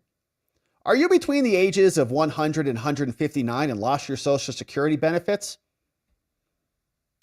Send a message to my office on a carrier pigeon, and we'll see it when it gets here, and we'll schedule you for a free consultation. Hey, what's up? Glocky says, Elon cut off my SSI. George Washington even got cut off. What's happening to this country? Even our founding fathers. He's disabled too, you know. And was in the army. Disabled army veteran got cut off because of Trump. Glocky says, if this dude is ordered by the court to get rehired, they should make his new office the cleaning closet, and his job should be to do legal reviews of the Treaty of Versailles. And if Trump can make any claim for America on owning parts of Belgium and France, and everyone that walks by has to stink up his office, from Glocky. Yeah, that sounds terrible. Treaty of Versailles. We should revisit that. Maybe we own Europe. Glocky, Mayor Trent. Right now, some poor 300-year-old lady is having her Social Security cut off, and it's all Elon's fault. Can you believe this? We're killing 300-year-old grandmas. Terrible. Old lady gifted a membo to Princess Chelsea. What's up, Princess Chelsea? She Elon's princess today? Uh-oh. Waldo, flowers in her hair. Just got a new membo. Thank you, flowers in her hair. Welcome, Waldo. Or reverse that. Brian Hinkle. What's up, Brian? Glocky says, so I saw this story. I don't recall anyone protesting in the streets or screaming about their information being stolen. Biden gave researchers access to student data. Interesting. Catnip says, I'll never be tired of being proud to be an American, but I sure am sick of hearing that song from Catnip. Yeah, it's a lot. It's a lot. It is a lot. It is a good song, but it's a lot. We can't play it here because we get copyright strikes from YouTube. So thank you, Catnip. So we muted it. What's up? Hey, Elliot Martin, good to see you. We got 3 new membos here. Elliot Martin, good to have you. Groundhog Gaming and HD TV Camera, new membos. We'll see you guys tomorrow morning. Thank you for signing up and supporting us. We try to deliver. We do deliver for our members. We do tons of streams for membos. I've signed up to be membos at certain times and places in my life, and you're like, oh, there's nothing going on here. Great. That's not us, baby. We're jamming for our membos. Glocky, breaking news. Doge has officially entered FBI HQ, and I think Kash Patel might be getting voted in tonight or something, right? What's the latest on Kash? Hey, one old guy, in his opinion, says repeal the Federal Reserve Act and the private bank, federal income tax, and national debt it birthed in 1913. That's great. I support all of it. Yeah, that's like a great... 1913 was like the worst year ever. One old guy's opinion says invest in upgrading tech and plants for refining crude oil, natural gas, and coal for energy independence. Good advice. Glocky says, in all seriousness, what do people really think the chances for Kash are to get confirmed? FBI says, why the hell is Doge here? Are we being laid off? I don't know if that's real or not. One old guy says something about condoms. Ramiam. What's up, Ramiam? Says, you are amazing. You are amazing, Ramiam. Thank you for the nice dono and for swinging by with the nice sticker. We appreciate it. One old guy says, Trump is a good off-script speaker. He is good at it. Yeah, his stories are wild. And the whole room was just silent. He captured some of the most successful, impactful people on the whole planet. They're all sitting there like, is the plane going to crash? 800, 400, 300? S. Quinn just became a membo over on the locals. Great to see you, S. Quinn. Thanks for saying hi. Sometimes it can be a little nerve-wracking to say hello in the chat, but you did it. Thanks for that. Good to see you. Great new name. You got it figured out. We'll see you in the after party. One old guy. Thank you for that one. The Pie Baker says, Rob, what's the story on these Doge dividends? I thought Doge was supposed to take a chainsaw to these budget tumors, not add to them. Well, it's a great question, the Pie Baker. And I think you can kind of split this one multiple ways. I think, yeah, that's the idea, right? Doge should cut a ton of the spending and just return that money back to the American people. I do think a portion of that money is already appropriated. So the way I've been thinking about it, to be honest with you, is that we're in a cut phase right now. It's like just lifting weights. Like you bulk and then you cut, and then you bulk and then you cut. Add on a bunch of muscle, shred up. Then you got to put that muscle back on, then shred up again. So what Trump is doing right now is he's cutting. But we're going to bulk back up. Don't doubt that for a minute. The money's appropriated. I think it's going to come back. So the question is, it's about permanent impoundment. Okay, can you cut stuff permanently? Debatable. That's debatable. The Impoundment Act and more. Like, just choose not to spend it. I think historically speaking, the president can decide how to spend it and execute the law differently. But if the money's appropriated, there's an argument that he might have to spend that. Now, the question then becomes, how do you spend that money intelligently and appropriately so that it's not spent on circumcisions in Nepal? And does a circumcision dollar in Nepal does that have more value or less value than $1 in America? So for example, we talked about this on Locals too. Remember, GDP also includes government spending. So if the government is not spending, then we don't really have GDP. And if you talk to the Keynesian economists, they would say that $1 that the government spends ultimately supports the economy. So if they gave Americans back, let's say 25% of the savings, they'll have to spend a lot of the money anyways. But if Americans got a portion of that money back, could that help alleviate some of the inflation costs? And would we put that money back into the economy in a Keynesian mechanism that would actually turn $1 into $2, right? I'm doubtful that the government can turn $1 into $2, but I have a lot more optimism that the American people can do that, right? I'm much better with my dollar than the government is with my dollar, 100%. So if we got some of that money back, could we spend it better than the government could? I think so. But in general, I'm not a Keynesian. I'm not somebody who thinks that government spending has a multiplier effect. Like, in other words, $1 is turned into $2. That's what they think stimulus is. It's the thesis behind that. They send everybody out stimulus checks. They go spend that, juice the economy. So if the money has to be spent, like, I think it's much better for the American economy if that money is spent domestically than on, trans dances in Ireland. Joby Wan Kenobi. Here's a silly question. Do you think President Trump knows he's as funny as he is? I do. I think he does. He's hilarious. I think he knows it. I think he develops it, and he uses it very effectively, actually. He uses it as a tool. He's not dumb. It's good. Janine Shores. What's up, Janine? Thanks for becoming a supporter. We'll see you tomorrow on the members stream. One old guy says many of the Fed workers unions helped force workers to get the pokey or get fired under Joe, but Trump tells them to go back to work and place the unions are fighting tooth and nail. They don't want to actually work. Yeah. Glocky, it's go time. The only legal questions are going to be for local law enforcement and known terrorists. The amount of money in banks being seized and other things says America is now labeling certain drug cartels as terrorists. One old guy says Cali lefty politicians are insane. That's true. Jennifer, what's up? Says, fam, please join the Business Party podcast tonight after the show. Check it out. It's going to be a little business and a little party, but not too much business and not too much party at the Business Party podcast happening tonight. Hey, I'd Rather Be Skiing is bringing in 10 membos. Thank you, I'd Rather Be Skiing. We got Chris Norman coming in, TG206. What's up, Thad the Man? We got Snowman here. Just Jess is here. Go back to lobby. Mo Lester just joined our community. Mo, last name Lester. Good to see you, Mo Lester. We got Mark Diamond is here. Mabelus, Jama Barnhill, all gifted membos courtesy of I'd Rather Be Skiing, who's joining us today. Hey, what's up? Ed is here. I remember that talking horse. Remember him? Ed, what's up? 5 membos brought in courtesy of Ed. Thank you, Ed. Think and Repent is here. Matt Dubinsky joining us. We got Ron Little, Tank Mosey. We got Pete Harland, gifted membos courtesy of Ed. Ed 2276 in the house. One old guy's opinions dropped 2 here. Says Zelensky is the clown prince of the USA war money. Yeah, that's a good way to phrase it. And says give Biden a bucket of ice cream and get billions to launder in your pockets for Zelensky. Yeah, Joe Biden just had nap time, but not before he signed the check. Glocky says never forget that when Trump talks about Ukraine and EU money, amongst others, he gets classified briefings from Treasury, CIA, intelligence, and others, knows about their financial dealings, knows a lot more about the world than he lets on. Ray Ronk, what's up, Ray? Says President Trump gets it. No one who has fought in war wants to see it again. I served hoping that my children would not have to.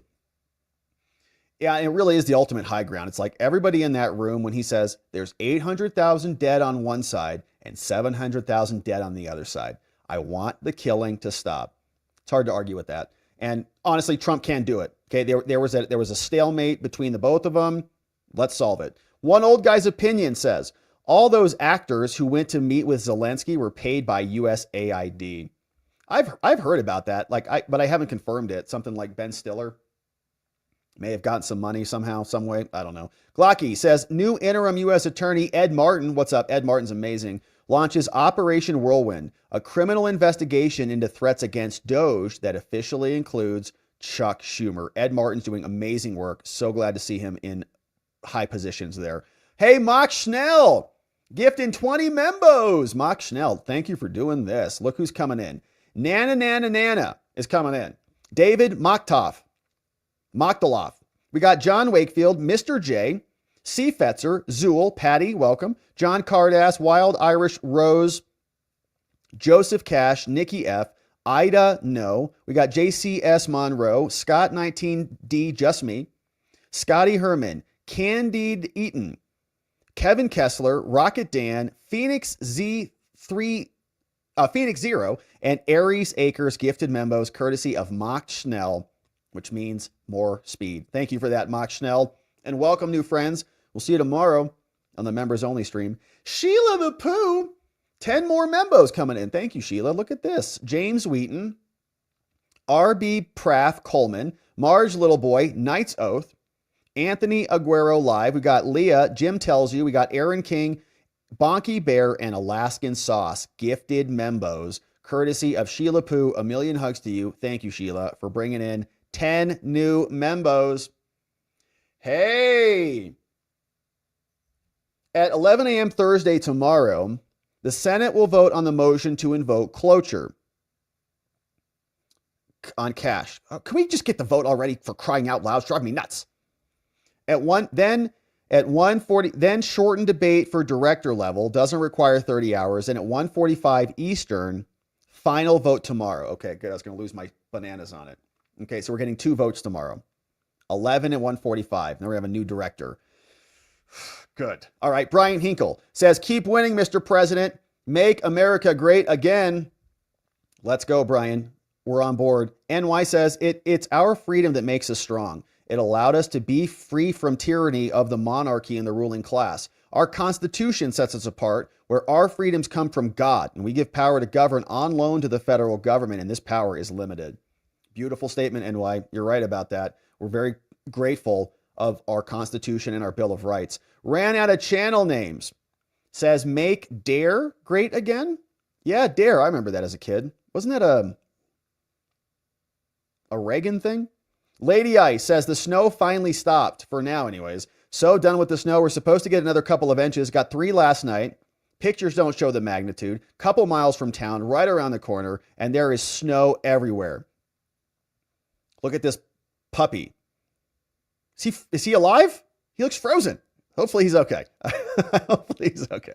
I think they like it, right? I think they're pretty good. Although he looks a little frozen there.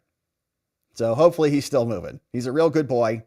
Hopefully he's having fun. All right, he's good? He's alive? All right, good. Acid Burn. What's up, Acid Burn? Good to see you. Thanks for becoming a membo. Brian Hinkle. What's up, Brian Hinkle? Good to have you gifting a membo. Warcry just got a new membo. Thank you, Brian, for bringing him in. This old guy says, on locals, says Hampton Dellinger better be careful with any activities he participates in subsequent to his firing by Trump. I would question whether he has any qualified immunity at all. That's a great point, this old guy. Yeah, like a judge would have to have that finding. It's like, no, he's not supposed to be here. So, yeah, what's up? Sam in Texas says, 8 months as a membo. 1 more month to go, Sam. We got a new baby here. Says, vote in the midterms like it's a presidential cycle. Absolutely. And if any Republicans get extra squishy, we want to vote for their primary candidates to get them out of there. Hey, Neuro D is here. Here is a survey designed to improve Rumble. If you have a minute, check it out. The survey ends midnight at Friday. Wow, that's interesting. So that's great. Yeah, if you're on Rumble and you want to check that out, Neuro D, thanks for sharing that link with everybody. Hey, Rick D says, whoa, Trump media and Rumble have just sued a Brazilian judge in the U.S. Wow, that's interesting. Shout out to Rumble for going after that guy. One old guy and his opinions on YouTube says, activist judges get big ballsed in the face, becoming constitutional law, U.S. code legal footnote of what not to do. Second Trump term should discourage everyone from majoring in political science. From one old guy's opinions, Ed is here. Says, okay, so the government is now daring the district court to not only invade the executive power, but to invade Congress's legislative powers and to invalidate laws and regulations. It's brilliant. Yeah, you're right, Ed. You want to take out the Code of Federal Regulations? You want to take out U.S. Code? We didn't make these orders. You want to knock those out too? Be my guest. One old guy says, I can't cite one law, one U.S. code, one regulation, or term of contracts. Lawyers here are getting big balls all over the place. Sheila Poo bringing in 10 more membos. Thank you, Sheila, for doing this. Look at this. We got so many new membo friends. I can't wait to see everybody tomorrow. Austin, Washington is coming in. We got Shadow Seeker, Vaga Bard GTF. We got Janice Camp, Elizabeth Bollock. We got Samantha Roberts, Petey Warren, Ian G, aka Cammy, Eminem Drummer, and Mark Salmon. Gifted membos courtesy of Sheila Poo. Thank you, Sheila, for bringing in 10 more membos. 200 Watt Studio says, government jobs exist at the behest of the taxpayer. If you want job security, work for the private sector. You're not entitled to my taxes in perpetuity. Thank you for saying that, 200 Watt Studio. That's exactly right. Everybody else in this whole world can be fired. Everybody. Even boards fire people and take their companies and stuff. So why should some civil servant be immune to decades and decades of service entitlement at our expense? They shouldn't. One old guy says all CNN interviews are like talk show interviews. They're all staged. Yeah. State media. Neuro D, what's up, Neuro D? Says smash the thumbs up, my friends. If you got functional thumbs, thank you for using them. If not, try using another digit. If you don't have those, try using your forehead. James Anderson, why is Kash Patel still not confirmed? Well, he will be tomorrow, according to Mark Wayne Mullen. So hopefully that's coming soon. James Anderson says, not political. I do it because it's right. From Donald Trump. Yeah, the president. Okay. Catnip says, because you're all liars. Woo-wee. Can't put that toothpaste back in the tube there. Go, Eric. Yeah. So he better just become like a full-time Republican because the media is going to be so mad at him in New York. Uphill battles there. One old guy's opinion says, Judge 304 Ho trying to flex his 304 judicial show.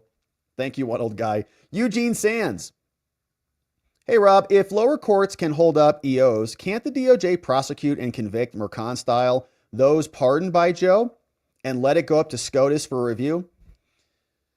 I see what you're saying. Like if I don't trying to basically use lawfare, like they're using lawfare, use lawfare back. See, the problem is that they would be kind of undermining their own power. Now, the courts don't care if they do that because the courts are apolitical, or they're not politically accountable, right? They're appointed and confirmed. So if Trump were the presidential pardon power comes from the executive branch. If Trump is prosecuting somebody who is pardoned, then he's undermining the pardon power of his own branch. So it's like they wouldn't do that because it'd be undermining their own power. And I don't think it'd be constitutional either because the pardon power is broad and explicit. The TRO power that they're using to exact these EOs is not as well defined yet. So the Supreme Court, like there's a little bit of gray area. They found the gray area. It's very sneaky and dishonest and unethical and anti-American, but that's what Democrats do. That's who they are. So they found the gray area. They're exploiting it. Hopefully the Supreme Court comes out and rectifies it. Chubby Stubby says, all these activist judges have seriously become too emboldened. I really hope they can get knocked down a peg or two soon. I really wish SCOTUS would grow a pair and at least start admonishing the most blatant abuses for wasting their time. We might be on that soon. I think that Roberts and SCOTUS will also be very upset with a lot of this. Ella, what's up, Ella? Thanks for becoming a member. We'll see you tomorrow on the Members Morning Show. Chubby says they're concerned about Adams because he knows where the bodies are buried in New York politics. Yeah, they're hitting the panic button with him. If he goes on Team Trump and they start to accomplish things, could you imagine if they lost the majority there in New York? It'd be game over for Democrats. LC says LC with no comment, but a nice dono. Thank you, LC, for supporting us and contributing today. The silent majority, says Shane. I get you. There it is, LC. Great to have you. Great comment, Shane, too. LC also became a supporter. Great to see you, LC. We'll see you tomorrow. Whoopsie Daisy is here. Meet May. Oh, wow. 329 years old. She watched the Boston Harbor and the Civil War and the Titanic, and Elon cut off her checks. Oh, my gosh. May. What a beautiful woman. Jack Hudler says the Senate will be voting on Trump's confirmation for cloture tomorrow at 11 and 1:45 tomorrow. So we'll hit the highlights on the show. Thank you, Jack Hudler, for sending that notice in. More Here is bringing in 5 more here. Great to see big money in the house. Welder Craig, we got I Follow Paul. A. Watson is here. One more rock, all gifted members courtesy of More Here, bringing in 5 more here. And a big dono from DD Allen. DD Allen, thank you for this big fat dono. Says, I love this channel and I love President Trump. Me too, DD Allen. And I love you back too, brother. Thank you for the nice dono today. And thank you for saying what's up today, supporting our work with that fat dono. Shane shouting you out. LC shouting you out. Crypto Beauty sending some love. Mountain Granny all sending some love to our friend DD Allen. DD, thank you for that nice one. Really appreciate it. Hey, what's up? LC bringing in even more membos in the house. Amazing. We got Chuck S. We got Mac Morris, Nathan Kilmer, Penny G, and DeMaurier. DeMaurier in the house, courtesy of LC in the house. Man, that's a really nice flashy graphic there. Thank you, Donut. LC, thank you for bringing in 5 more membos. For God and Country, just joined up. We'll see you tomorrow on the member stream for God and Country. 11 a.m. Eastern time is when we'll see you. Dextrose is here, says the federal workers need to learn to code. And they better learn quickly, too, because there's all these AI software suites that are doing some pretty powerful coding. Hey, Rob on Rumble says, it just crossed my mind. If you work for the government and pay taxes, aren't you paying yourself? Kind of, yeah. Haha, Rob, please show at least one of my Doge memes I created with Grok over on X. Well, got to see about that. Let me see what they look like. And no promises. But let's see what's going on over on X, my friends. And thank you so much for sending those amazing donos in. And welcome, new friends. Can't wait to see you tomorrow on the members-only stream as well. Let's see who's joining us on X. Rob is here. Okay, here's a meme. You made this with Grok? Says Doge has many more stops to make. This is Elon, Inspector Gadget Elon. Is there any gold inside? Fort Knox. Okay, that's pretty good. It's pretty good. I like it. Hey, what's up, Rella Bella? Here's another one from Trump. You're fired from Rob. Good to see you, Rob. Rella Bella says respect through strength. We've got other ones. Here's one from Rob. Grok is making these. Elon with Doge at USAID is pretty good. A little AI stuff. Some other funny ones over there. What's up, Jody? Rob, have you noticed anyone complaining about Musk? How they had nothing to say about Fauci? I'm pretty sure the doctor did more damage than good. Yeah. Yeah. No complaints about Hunter Biden is not an elected person. Jill Biden's not an elected official. Anthony Fauci's not an elected official. How did he lock the whole country down? They weren't crying about that because they were happy with the lockdowns. So, all right, my friends, that came over from our friends on X. Great to see everybody over on X. If you want to follow us, the account over there at Rob Govea ESQ. And we'd love to see you on X and see you follow other watchers out there in the wilderness on X when they're out there. All right. And so, my friends, we are going to leave it there on the day. Before we do, we want to thank our amazing mods and meme smiths for modding the fort down for us today, keeping things oh so nice and beautiful and orderly. We got K Bean in the house, Donut Mind Me, Carrie B, Playing Hooky, Dog Digger, and Janek, keeping things oh so beautiful around here. Thank you to our amazing mods. But my friends, that is going to be it for us on the day. We are going over to watchingthewatchers.locals.com. We're going to debrief, hang out for a few minutes, and say hello to our locals friends. But then we're coming back here tomorrow. We're going to get into it again. It's going to be Thursday. There's going to be a bunch to get to. Might even have some Supreme Court updates. Time will tell. But I hope that you join us, because in order to do that appropriately tomorrow, we're going to need to see you right back here so that together, with your help, we can shine that big, beautiful spotlight of accountability and transparency down upon our system with the hope of finding justice. Make it a beautiful night, my friends. Sleep very well. I'll see you right back here tomorrow. Bye-bye.